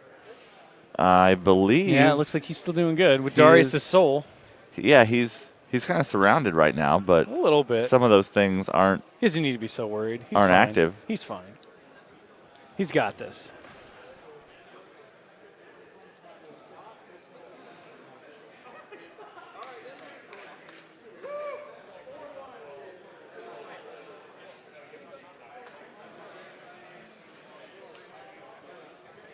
So the Grimmkin players now taking their turn.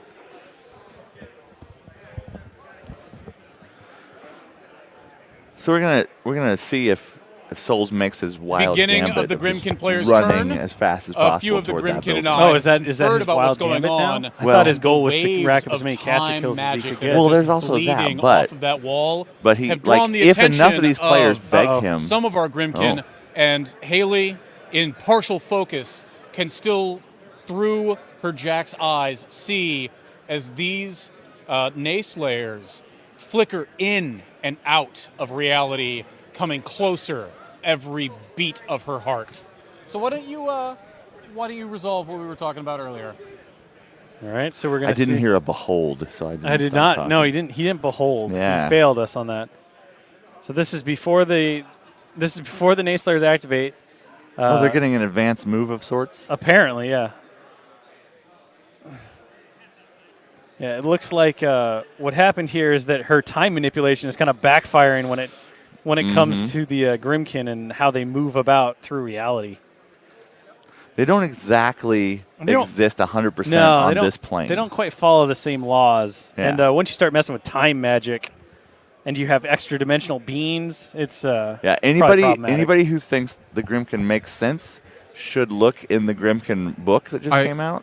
I'm on the live stream right now. You guys are chastising me for not saying behold. I forgot to say behold a couple of times. I interrupted you. I was talking over you because I didn't hear the behold. It's my apologies, Oz. Freeze. I'm making your life so much harder. It is difficult. Oh, my heart bleeds. I got to get back to my game. It's real hard. I'll say behold more often for you. Thanks.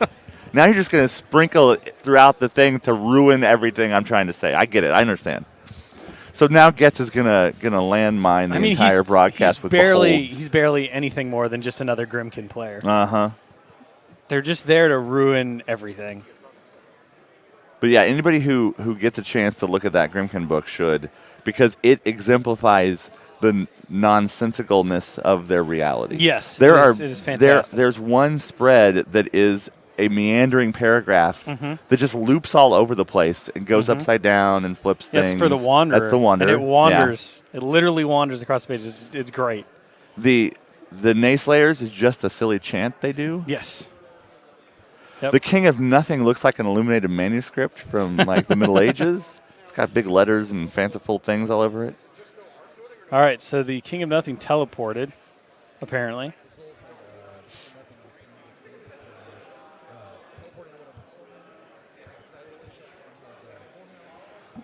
So Scything Touch went on the Gorehound, and now the King of Nothing is laying down some clouds to protect himself. And he used his Sands of Faith to pop over to where one of his Hellemen was. Well, so that he could cast Scything Touch on the Gorehound. So the piggybacks have charged the Scorn remnants in the back from Xerxes' force, but failed to actually hit anything, despite the +2 bonus. Well, the piggybacks are more focused on defense than offense. Well, not now. So maybe they just got a little distracted. Now we have the Nayslayers charging Pain Givers. Those Pain Givers are probably done for. Pain Givers. Yeah, that's probably not going to go well. Yeah. I don't think they need armor piercing against. They don't, but they do need the boosted to hit rolls against melee. Yeah. And they kind of exemplify the weirdness of Grimmkin. They do, yes. Because they're the first Cav model that's not on a large base. Yeah. So you've got the impact attacks on a small base. You've got the charge attack rules, or your boosted Cav charge, like reposition. They are weird, but amazing. Those murder crows trying to get to some murder. Oh, trying to distract Haley to bring that wall down, possibly. Fell over. They should just tickle her with the feathers. It's right there. While we had Getz over here, you should have thrown out the tickle idea. I should have brought that up, yeah. Should be like she sneezes. So the Extoller has some work to do. So yeah, that Scorn detachment chunk over there is fighting off a Grimmkin from behind situation. So the poor Stone Shaper got murdered. Saddest of all Stone Shapers. He was like, I'm healing the wall. Now I'm dead. He's like, I'm doing the one good thing. Kind of good for the shifting stones because now they can actually do something. They're back to being in formation.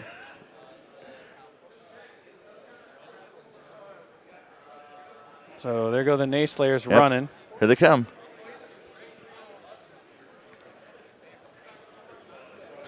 So we got Nayslayers on both sides of the wall. Yes. We got these Nayslayers we're watching move right now, and then we've got the Nayslayers that are part of that little chunk that Pagani dropped off earlier. Yes. Yeah, there they are, just ahead of those hollow men, moving toward a door. Well, so they can get up on top of there and maybe take on that Gallion. Yeah. They got plenty of stuff that they need to do. That Gallion looks a little lonely right now. He's been up there like looking and shooting. But he's got his Warcaster. People kind of ignored him. I just mean enemies. Like, well, that's because they cleared everything out on that side of the table.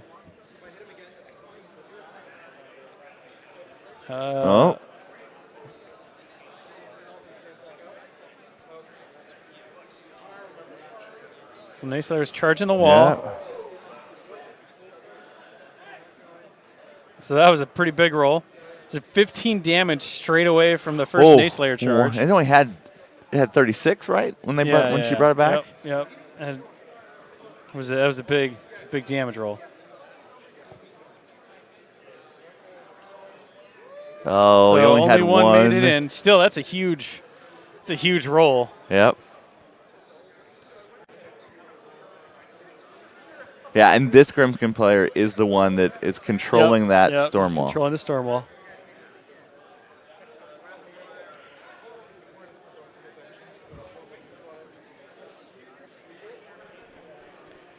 So the Charger can reposition 3 if he wants to. Nayslayers don't have long legs, but they can still repo. Yeah, they're quick. They got a lot of energy. They're like small children. Mm-hmm. Carrying severed horse head. Yeah. Hobby horses. I mean, what else do small children do? Yeah. That's it. It's what they do. Soul's referencing his cards for maximum effect. Deciding what he wants to do next.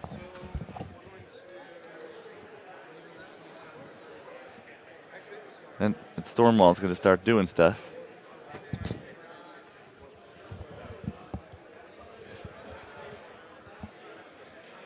Close up of Souls. Yep, thinking. Discussing.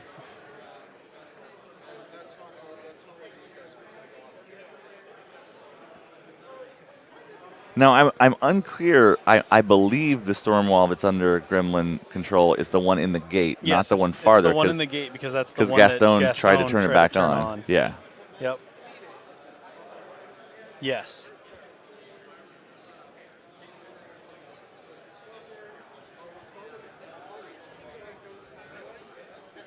A discussion about how awesome the Nayslayers are.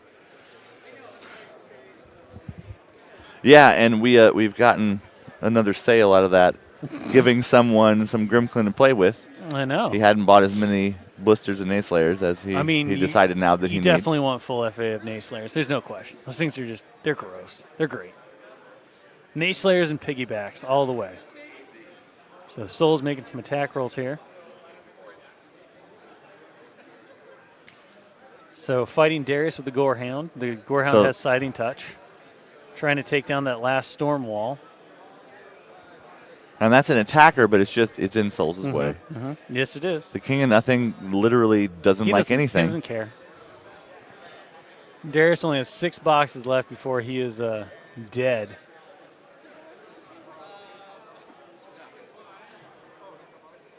It's a quick reference to Pagani that Darius is left with 5.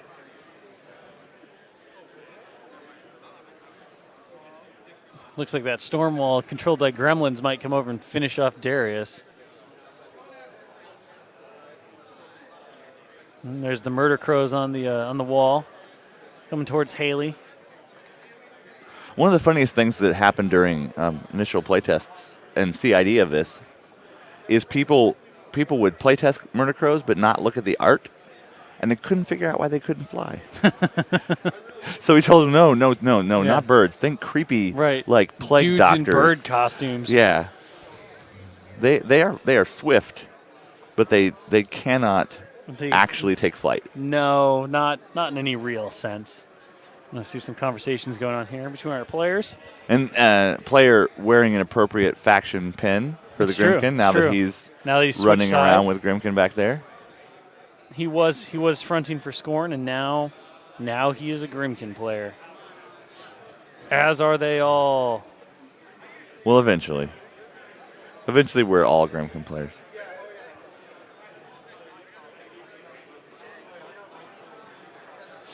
Souls' Witchwood.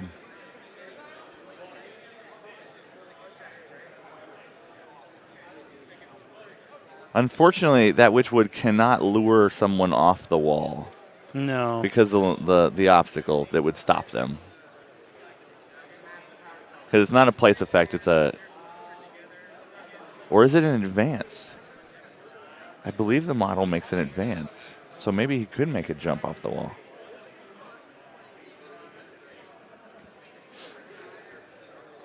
I mean, the only thing you can't do is charge off the wall. unless you have Pathfinder. So, Well, you could just step off the wall. You can, yes. You just decide. Yeah. You're gonna take that. You just jump. Leap you of can't, faith. You can't charge off of it unless you have Pathfinder. In which case, then you could leap of faith, charge off the wall, and hope you don't die, or take damage and immediately have your legs buckle beneath you. You got a superhero jump right. Is basically how it is. You got to land correctly with a superhero jump. Yes. Yeah. It's all about how you bend the knees at the right point. Have we been told how many Krabbits King of Nothing's army has in it? I was talking to some people earlier about the minimum number of Krabbits that they feel necessary. You must take for bitter ash or taste of ash. I think that Keith's perspective 6 at least. was 8 was the minimum you needed for King of Nothing. Oh man, I mean, yeah, you could do that. I think 6 is where I'd be like, that's the bare minimum, and then go from there. They are great counters to shooting in any Grimmkin army. Well, yeah, with their shield guards, with their little squishy shield guardness. Yep, but yep. the King of Nothing, especially because he has an ability that when one of his things dies, he can cast spells for free. Oh yeah, he really likes good. having those things as shield guards that then give him spells. Yes. And so it looks like the Stalker, which is still trying to do its attacker duties, is engaging the Gremlin-controlled storm wall. I don't know how much damage, even with Scything Touch, it could potentially do, but it is an option. And that storm wall does look to be stomping its way toward Darius. Well, you got to finish off Darius. I'm guessing that they're not going to allow them to boost attack rolls with that gremlin control. It's autonomous, so I would hope not. But who knows? Then again, it's gremlins, so yeah, who knows? Maybe they'll make another chart. Maybe impromptu chart. Yeah.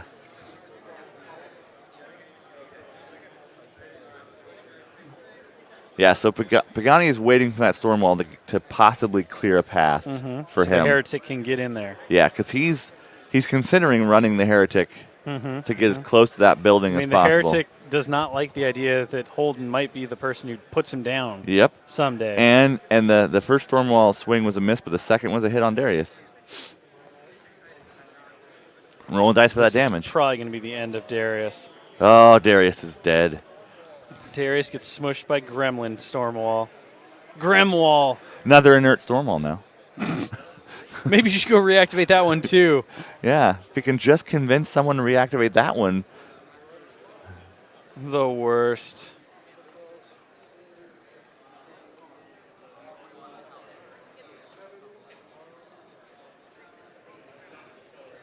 We got players checking rules still. Pagani's starting to do something, it looks like. Looking at options. Picking up tokens. Tokens. That Skin and Moans of Pagani's, he got an early Skin and Moans. He did. That was a test shot, and one of its knives was broken off. So we were considering ways to make it different. I know. I suggested Lord Carver's swords, but instead he went with beard moans. We went with the cleavers from Warhogs, and we found a random bit. There's a lot of random bits around work. There are a lot of random bits around. Yes. So we found a random bit of a cloth, like a loincloth with some skulls on it, and we slapped that on his face as a beard. So yeah, that's his beard and moans, that brown one. Beard and moans. The other Skin and Moans he's painted up ghostly white to use primarily as his shadow card. His shadow Arcana card, which allows him to just create a terrifying and awful Skin and Moans. So at this point in the existence of things, CID and the real release, I'm guessing most of the people understand Arcana cards. Probably, but you should fill them. But in I'll just explain in case. it. Yeah, so just in case. For anybody that doesn't know, Grimmkin don't have feats like regular Warcasters and Warlocks. They are Warlocks. They are Hordes models, but they don't have a feat. They have a set of Arcana cards, one of which they have to take every time, and that's more thematically tied to that character. Known as their trump. That's their trump. And then they have a selection of 10 other Arcana cards that they can choose 2 of. So you get to also choose those cards after you see your opponent's army during setup and everything. So you can pick cards that are anti-shooting or anti-melee or anti-spells or other crazy things like giving yourself a temporary heavy beast for that shadow card. And I don't know which Arcana cards our two Warlock players have chosen. Knowing Pagani, it was probably the one that heals everything. Possibly, yes. And then the one that's -1 to all your attack and damage I rolls. believe that one is sacrifice. When one of Yes. your own models dies, Yes. all of the Grimmkin models heal. Yeah, and then the other one is, I don't remember, Malice something. Anyway, it's -1 to attack and damage rolls. I know that Yeah. because I played Pagani and his Grimmkin enough to know those are always the options he Yeah, you uses. guys tested the mini campaign We did. that's in that We book. did. We also played it again for a no quarter. Baron's And I Balance murdered Due. his heretic. I murdered him Uh-huh. in the first round. Stabbed him in the back with Kayazi. It was great. He's got a couple of Rattlers and a Death Knell back there. It's playing the heretic, you want a fairly robust combined force, but those Rattlers are terrifying under his trump. Once you get prey effectively on everything. And I believe that Pagani is using the more War Beast focused theme force for this.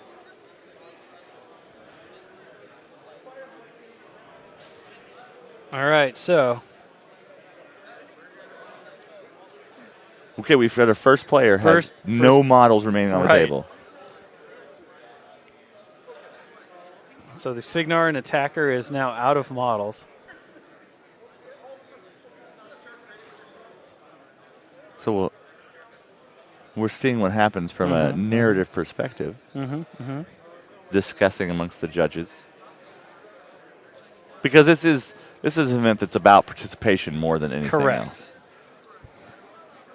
So just for example, when we had that Warlock die earlier, that that guy was given Grimmkin to play for the sacrifice of the rest of his models. Yes. We'll see what happens here. Kind of deal will the Grimmkin, will our GMs offer this player?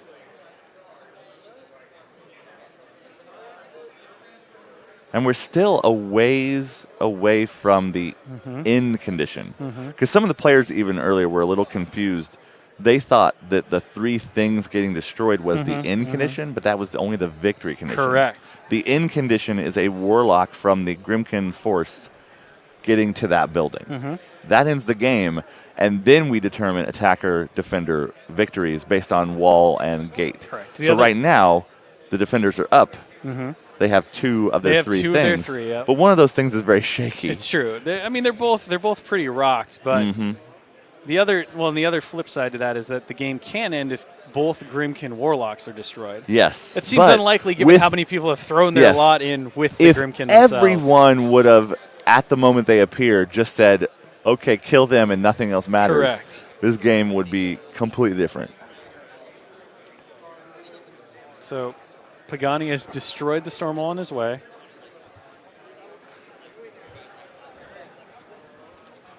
So we're looking at the attacker player who has been removed is now looking at what his options are to gain some revenge. Gorehound Ghostly through the wall. Ghostly. The hilarious thing about Ghostly in this is because, like we've talked about, you don't measure vertical distance. You can basically Ghostly right up on one of the turrets. Yep. Well, ghosts don't weigh anything. They don't. They float. can just float right up there. No problem.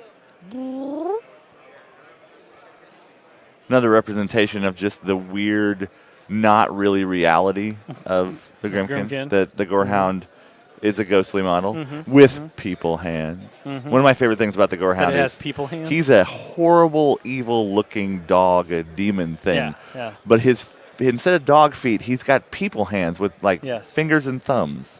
All right, so here comes the final Grimmkin player in So, Pagani. The Heretic just ran. So Heretic runs to try to complete his goal here. So And the remaining attackers are discussing what they can do here. are discussing. I mean, there aren't very many There aren't very many attackers left here. Hungerford pointing out to a player that he thought was going to be part of one of these attachments is now a Grimmkin player. Well, he still goes with his detachment. Yeah. But they probably won't listen to him since he's abandoned the team.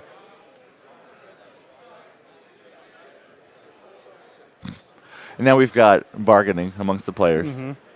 The defector wants detachment 1 to go first so that his models might not be targeted yet. Mm-hmm. Sounds like it's going to be detachment 2, though. Some consideration, people waiting to see what the final result is here. I want that throne to go after that Gallion. I mean, the throne needs to do something this game. Yeah. Like the Legion force thus far has kind of menacingly assaulted, like moved towards the wall. But they really haven't done much. Just imagining that classic like whale versus squid kind of image of like the two things all wrapped up Getting in with the trident. Yeah. And these big crane claw like trying to snap the sorceress off the top. Sure. As she like surfer girl balances on top during this whole thing. She might have some sort of magical magnet Think she got like magnet boots? Yeah, that thing is metal on top. She'd still be like flopping around left and right, like unless she's got amazing core strength. She just could. stays She like could. stiff the whole time. She's been blighted. She has been Like, blighted. I don't know if blight who equals, knows how much core strength blight I adds. don't know if blight equals amazing core strength. We're checking the checking how far the Heretics is away from possible victory. He's one round away, it sounds like. There's a lot of warjacks in his way. That Gorehound you can see on this side of the wall. Point him out by his neon green mohawk. Mane. Yeah. His neon mane. Yeah, Pagani's tying all of his models together with a Green glow, right? ghostly glowing skin tone. Like you could see on that, we were talking beard and moans earlier. Yes. All the bits underneath all the skin are glowing, and his gremlins glow and his Holloman glow.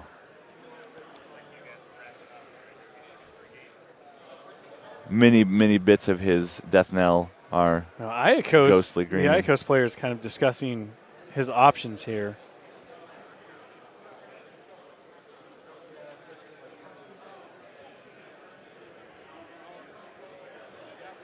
So the Iacos can leap. Yes, it's a place that's a effect, place and effect. therefore he wouldn't have to worry about the POW 12 damage roll. If only he had a plot twist, he could harpoon down the wall. Like repel? I mean, he basically always has a rope. He does. Yeah. I mean, it's kind of a chain, but still good enough. Yeah, it's a linear thing. I know. He could repel, though. That'd be pretty sweet. Yeah. All Tango and Cash style. Wow. That Yeah. was a deep dive. Was it? Not really. You see them considering right now. Talking it out. Rolling dice, maybe. Yeah. I'm not sure on what, though. Is he trying to go for the King of Nothing here? Seems like King of Nothing's too far away.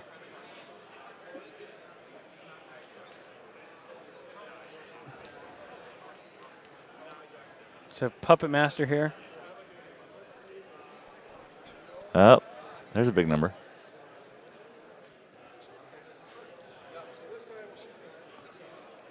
I like to imagine all the time I was gone, the efforts just kept doing 1 damage to that wall with their They did sniper 2. rifles. They did 2. Ooh. They did 2 each. Wow, every Actually, time? one of them did 4, I think. Oh. All right, so he hits the Skin and Moans. Yep. So the Wither Shadow Combine did Squall. The right wall took some damage. And Iacos is trying to kill the King of Nothing. Yep. So down to 16 on the right wall. That right wall can get destroyed. The attackers are going to be in a better spot. 12 Well, and damage boxes left. all the defenders on that wall will take a falling roll. How 12? I mean, the Siege Crawler probably will laugh Well, at it, but there are many people on there who will kill. Yeah, if that Commodore has crew left, they're they're all probably die. squishy. They will die immediately. Yeah, Yeah, with They their can't- arm 11 or whatever. 8 damage boxes left. Oh, it's shaking. Hold! You can't tell a wall to hold. That's what you tell soldiers to do. No, it's like he needs to roll boxcars to Yep. kill. 0 damage. That it was looks no like. damage that time. All right. What else can our players do here? 8 boxes left. Trying to push through that wall. Xerxes is still at the bottom of that wall. I think so. I think believe. Xerxes still has a combo smite. Yeah. All right. And I think Xerxes is still alive. So we have some attacks, I think, going at the wall here. Maybe. Or maybe at the Gallion. I'm not sure.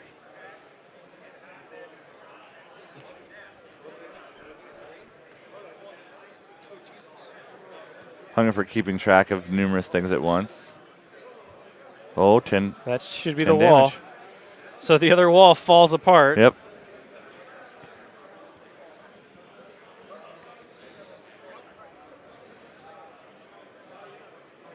So a wall has been brought down. So effectively, the attackers have knocked down all 3 of the sections, except Haley has ruined their day by being a Time Lord. So her cheatery time powers are keeping the defenders in the game for the moment. Well, if she can phase through reality time enough to get her arm back and to she can put together a call wall. echoes of herself from the distant past and future. She can still put together I a don't wall. think that saying rewind on a brick wall is that hard. No.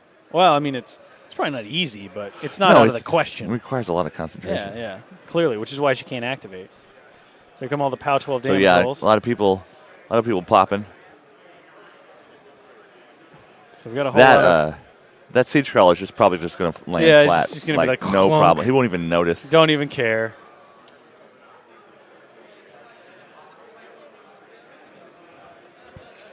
So we're about to swap out for our beautifully constructed destroyed wall. Destroyed wall, yes.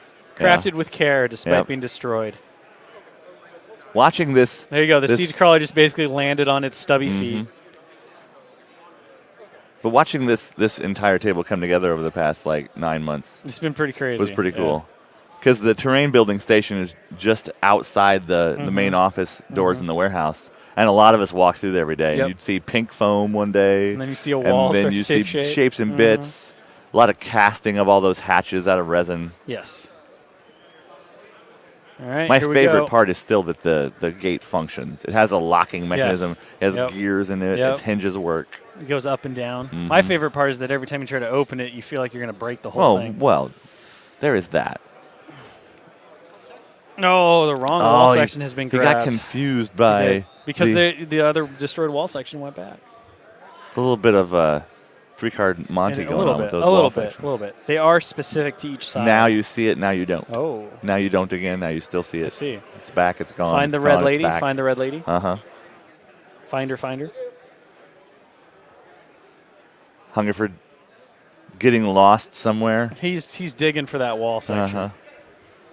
Got to dig through a lot of other pieces of wall to figure out what's happening. Well, we have a lot of destroyed walls. We have all 2. So we're going to have to scoot some stuff here. Yep, we're scooching.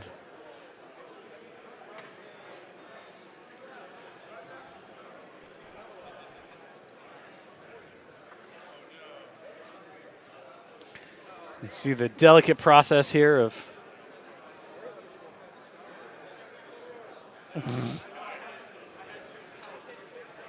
Hungerford reaffirming that Haley time cannot magic is do it over, again. yes.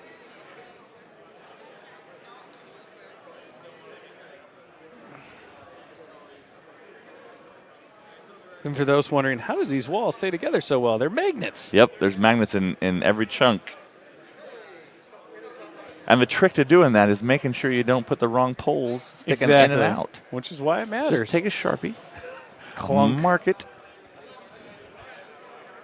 It's time for breaking stuff. Yes. Ham fisting things. Yeah, that siege crawler barely even noticed. No, he's just like, gook.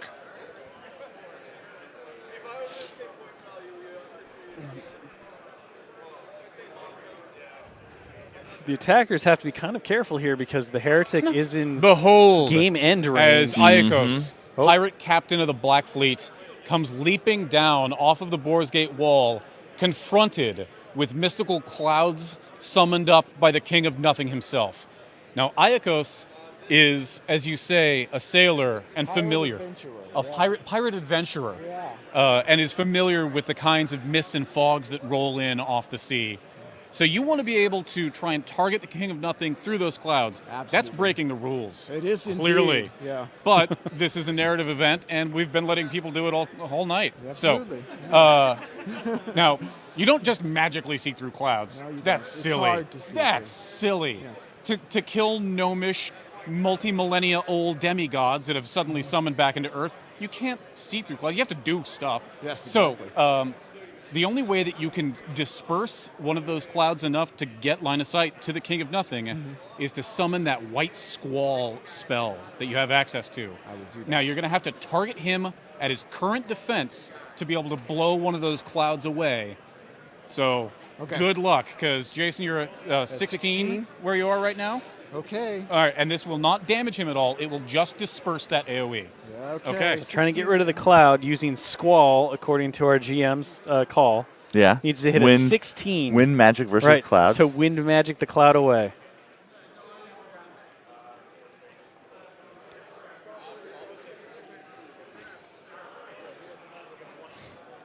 People, judges mentioning dirty tricks and and other things, possibly not turning out the way the players would like. Like a Crabbit potentially being close enough to take the harpoon that may be coming his way.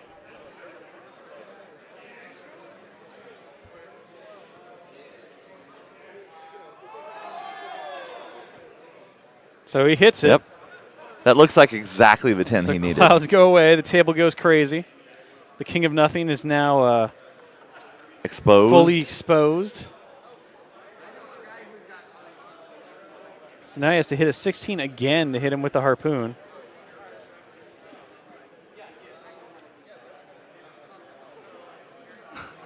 Soul's remarking that he can't quite remember every single stat in the game. Many of them. Definitely don't want to look at the Wraith engines, Rat. So needs an 11 now to hit. Oh, not quite enough. Harpoon misses.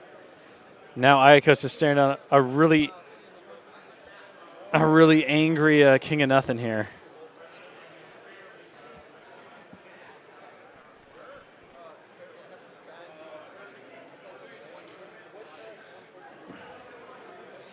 So, players kind of talking that Iacos may not make it through this. Yeah. That was another Hail Mary. Yep.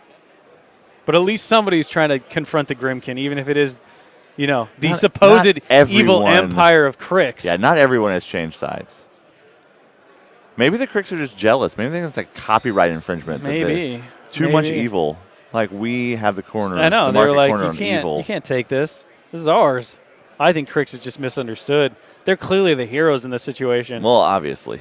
Interdimensional demons show up and are like, we want to murder everything. And all the other factions are like, we'll deal with you. And Crix is like, nah, bruh.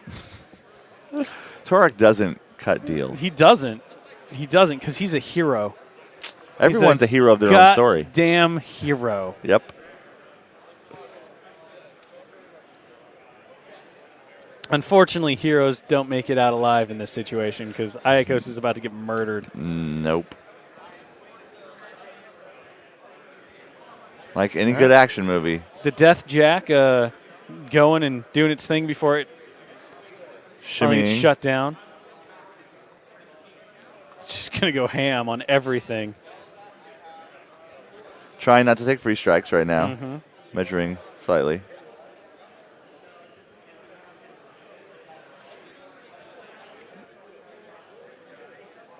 All right, so the Death Jack is attacking. Death Jack is attacking Gaston, trying to complete his Warcaster soul set.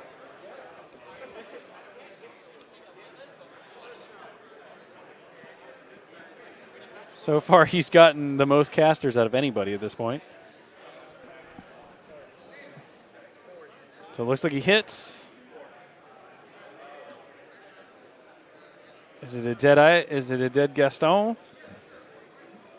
Nope. He uses focus to stay alive.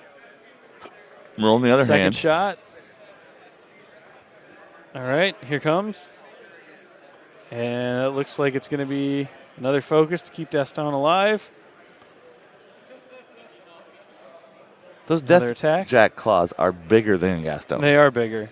He's just like swatting at So, him. yeah, he's pumping all of his magical juice into keeping that alive. And it looks like it's a dead Gaston.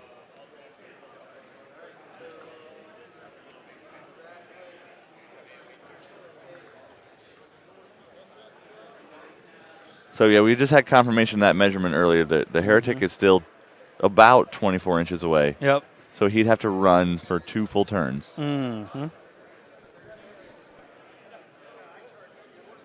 And he would have to rely on the goodwill of players to not block not his get in his path. way. Yeah. Well, I mean, right now, most of them are on his side, it appears. Well, yeah. Now, the question is what happens to the defenders once that other wall goes down and there's no way to bring it back? Then they're just Holden makers. Mm-hmm.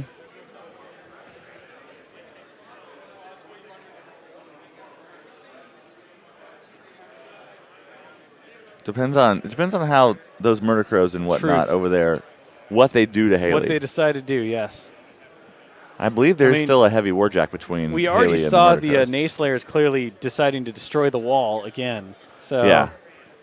it's likely that assault is not going to stop. And when all 5 of them charge that wall, Yeah, fortunate for that wall, only one of them could reach it. yes. And, of course, that one managed to do 15 Mhm. points of damage, which was huge on trip 6s.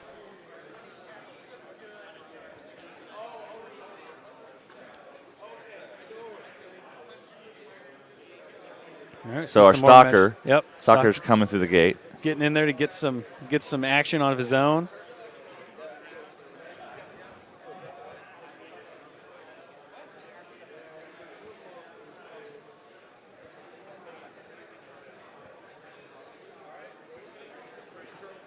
So it looks like that stalker missed. Yep.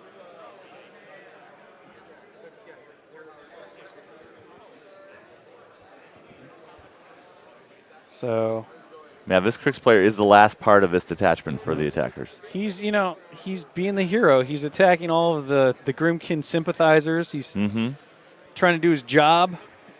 He was on a team. His team abandoned him. He's like, this is why I don't belong on a TM. Maybe Iacos is just really by the book. He's just like, this is what we said. My orders said, right, we're doing this. Destroy this place. I'm doing it. This is what I do. Yeah. I don't break the rules. I'm a pirate. I What mean, kind it's of fair. pirate It's breaks the fair. rules? He does seem pretty rules follower. Defenders are choosing their detachment now. And they are still in favor of defending the city. They haven't gone Holden Maker yet. They haven't completely twisted around here. Decisions to be made here, boys. What you gonna do? Just the look of the long stare deciding. of consideration, looking at a hopeless situation. In the face of hard-bitten defenders, whose hopes rely on one single Time Lord.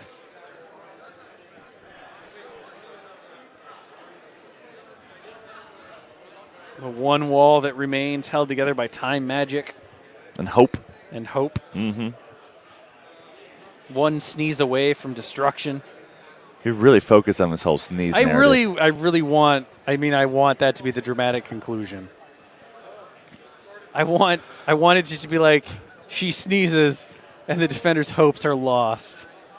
Sometimes when I've had really bad allergy attacks, I have wanted to die. Yeah. So Well, she doesn't die. She just, she just falls apart. Like I want to see her laid low by something simple. yeah. Like I'm the most powerful being on Kane, and then she just like sneeze, achoo. So they still haven't decided. They are weighing all their options, trying to consider what best works. Well, unlike the attackers who really only have a detachment and like a fourth, they still have all 8 of their detachments effectively. Although I guess they have 7 because Darius has fallen. Well, Gaston just went down too. Yeah, but Gaston was just a junior. He's sure. not important. But he was holding something together. He was holding something together. Let's see, we got Souls and Hungerford there discussing. Yeah.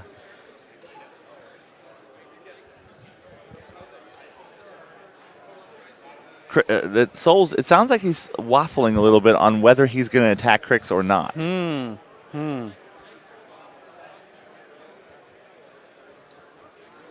mean, I would be shocked if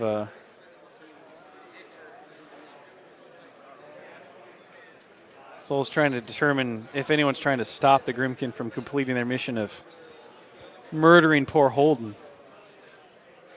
It's not murder when you turn someone into a Hollow Man. I'm pretty sure it requires murder. Hollow Men are not undead. They don't die. I'm pretty sure it requires murder. They go through some sort of pupa-like it's soul metamorphosis. Murder. Yeah, I don't think that they're still alive, Oz, even if they're not undead. Undead. It doesn't matter. Re-dead.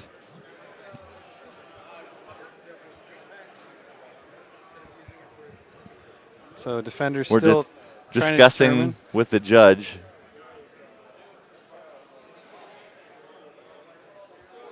So they're trying to offer deals to the Grimmkin, and the Grimmkin are not taking them at the moment. Apparently, yes.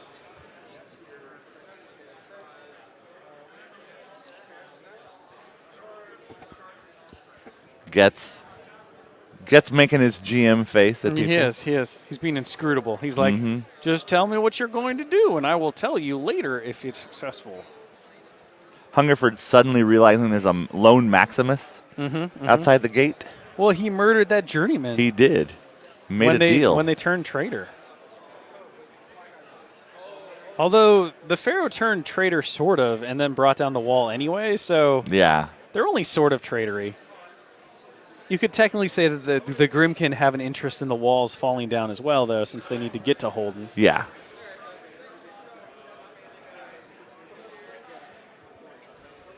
And those models that are attacking that wall, they are turns away from affecting the gate. They are a bit away, yeah. I mean, if the Meat Thresher cranked it up and just like full tilt went after all it. the way, I mean, it would take a long time.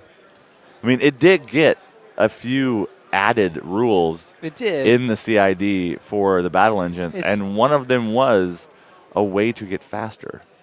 Yeah, you just cook the piggies a bit more. Yeah, it only damages you a little bit. I mean, the problem is that thing already took quite a bit of damage, so I don't know if it can, That ability is even called thematically turn up the heat. Yeah. I don't know that it can turn up the heat anymore. It's like an 80s song. It's like the theme song from an 80s action movie right there. Is that where it is? I'm not going to sing it. No. I'm not a... No. You're not going to... I'm not Dallas or you. Not going to regale us? No. If Dallas was here, he would create the turn up the heat song. No, Dallas only has like one song type, and it's always the same. Turn up the heat! Like, it's always like that. Yeah. Like, every time. Okay, they're still... Okay, sounds like right. they've finally been forced to make a decision. Made their decision, and doesn't look like any GM intervention is going to happen here. So it looks like Detachment 1 is that Gallion up there because he's allocating focus. And those former Black 13th, Kane's Hellslingers members They're there on the ground. Hanging out down there. They got things to do. Kane's still there, So Kane stayed up on the wall? Oh, he came down. He came down, and then he teleported away. It was a back and forth. Yeah, he used a plot twist to teleport and leave his new buds to their fate. Tinker, it looks like the Tinker's trying to fix the wall a little bit. Peace out. 2 more hit points on that wall.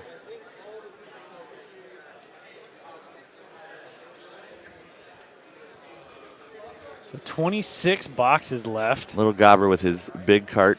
Hey, he's got parts for everything. He's got bricks in there. Exactly. I mean, as we've learned from Darius, you don't need bricks, you just need things. Mm-hmm. Iron Kingdom's construction is really just a mishmash. It's a lot like hobbying. Enough glue right. solves It's just every like, problem. Pour the super glue on, boys.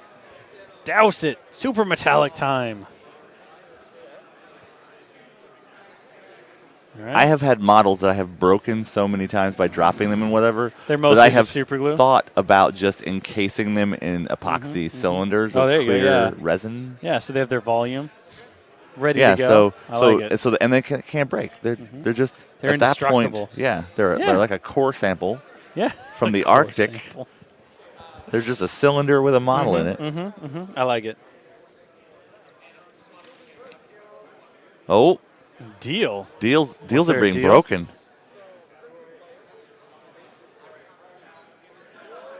Oh, we're letting the Grimmkin players decide A deal has been what broken. the consequences of broken deals are. Oh, it's got to stop the defenders. Bargain.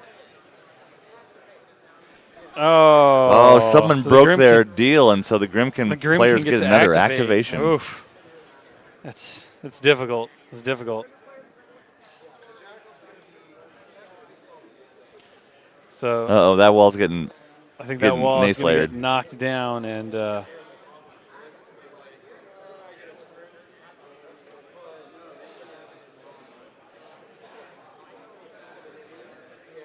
so they get basically a full another turn because a deal has been broken. I think that effectively means this wall is going to fall. Unless his dice are just not with I mean, him he could roll at snake all. eyes. He could roll snake eyes 4 times in a row. But I mean, it seems like those nayslayers are gonna bring down Haley's time magic. So it does hit. Yeah, we're tracking damage. So Down to 13 13. left. Yep. Oh, that was a bad roll. That was only 2 damage. Uh-huh. Needs a 14 to kill.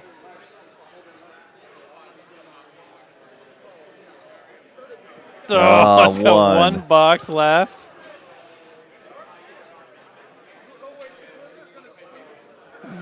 The Glimmer Imp.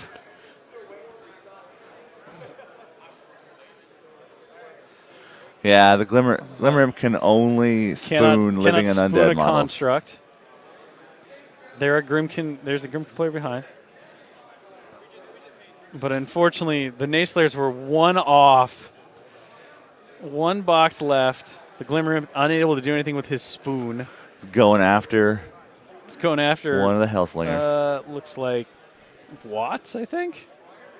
I cannot tell from here.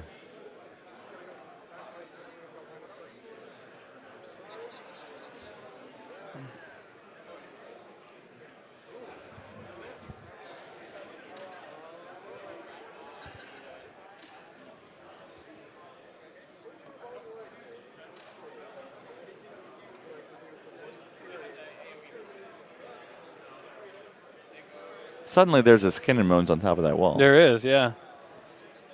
He went up the death. He went up the death ladder.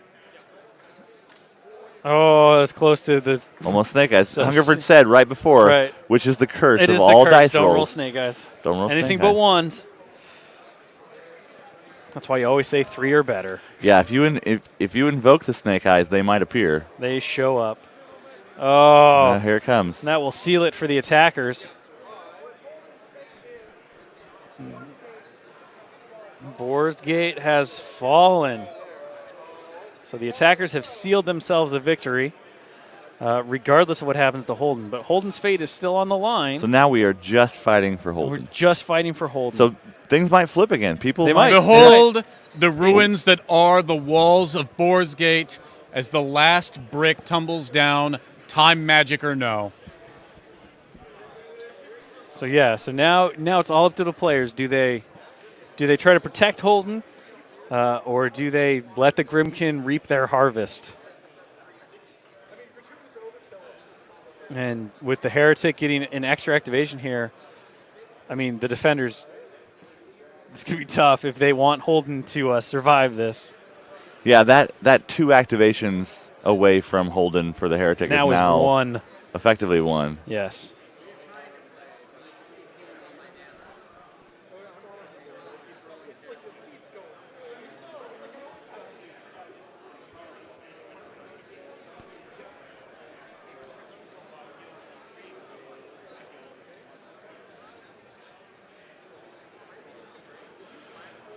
That Grimmkin parade making its way through the gates. They're just pouring into that poor city. Cage Rager, followed by Death Knell and a bunch of Dread Rots meandering around.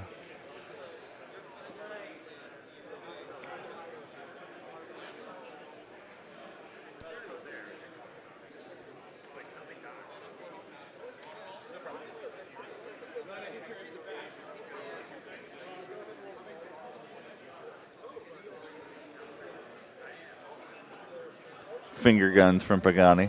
Oh, finger guns from Pagani. So smarmy. So Souls has just killed what was possibly the last person that wanted to keep Holden alive. Poor Holden.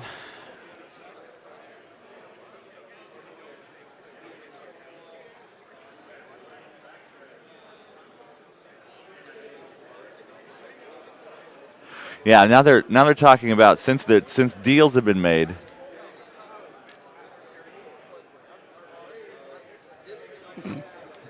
The hero himself of Crix trying to stop the Grimmkin.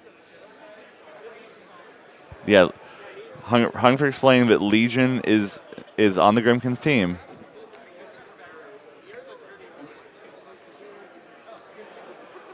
Wow, Ashlyn showing her colors here. Yep. And so this game is complete. Holden has been dragged away by the Grimmkin. Yep.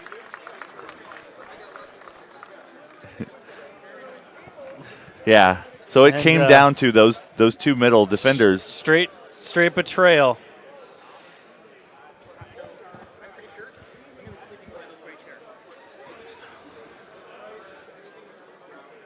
So we're going to listen to Getz tell us what happened. Behold, in these last moments, as the defenders of Boarsgate lie dead or fleeing in retreat.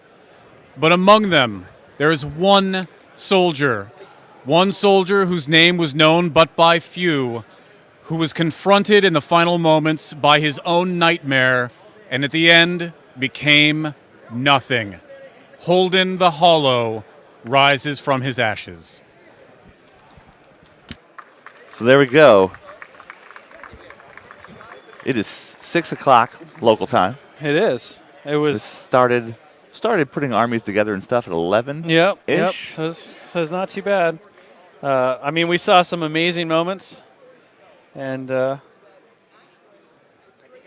listening to Hungerford tell people what's going on. And it was all down to Ashlyn just changing her mind. I mean, Kane was who broke that deal. Yeah. That allowed that wall to fall. Kane broke the deal, giving the Grimmkin the extra activation in an attempt, honestly, to try to stop them from breaking down the wall. Yep. So Holden will be concepted at Lock and Load as a Hollow Man. That'll be tomorrow. Holden the Hollow one is official, and that model will be released a little later. And there you go. So that was quite the experience, quite the story. Mm-hmm. We saw some amazing stuff, some crazy stuff, but overall it was a great experience. Thanks everyone for joining us. Yeah, and hopefully we encourage some people to try some crazy stuff at home. And hopefully, these narrative events are definitely things you can run yourself. And you can totally, with your play group or your game store or whatever, come up with some narrative stuff. Yeah, absolutely. Not everybody has to make such a massive amount of terrain for this. You could play on a regular table without a giant wall if your story incorporates all that kind of stuff. Yeah, absolutely. I mean, having something that's GM'd, whether it's a campaign or a big mega battle, there's so much to experience that's not just Steamroller or that straightforward, we're on balanced sides games. Check out No Quarter, check out the Grimmkin book. There's a really great multiplayer scenario in there that's very narrative, the Grimmkin in the Fog, where you can kind of cut your own deals with the Fog that you wrote, I think. That was No, I helped Pagani write those, that? Okay. but he was in charge of the primary writing. That one I find is my favorite just because of the crazy stuff that you can do. I like it's very thematic. I like the other one better. Where you run for the campfire. The people are camping. There's a couple of guys camping, and the Grimmkin are coming out, and it depends on which of the sins those guys Yes. have, which Grimmkin get to do stuff, and it's Well, and they get different abilities based on Yeah. the sins. Yeah, Yeah. So there's so much to explore when it comes to narrative style campaigns and stuff like that, narrative scenarios, and really the sky's the limit. So we encourage you guys to take this as inspiration, make up your own, submit those on the forums or Yep. through Facebook or whatever. Let us know. We love to see that stuff. And thank you again for joining us for this epic mega battle narrative event. Hail Holden the Hollow One, and we will see you in a little bit for Iron Painter coming up at 9 Pacific. So come back and join us. We're going to have a lot of fun with those guys, and we're going to do our annual Iron Painter event. So we will see you soon. Bye.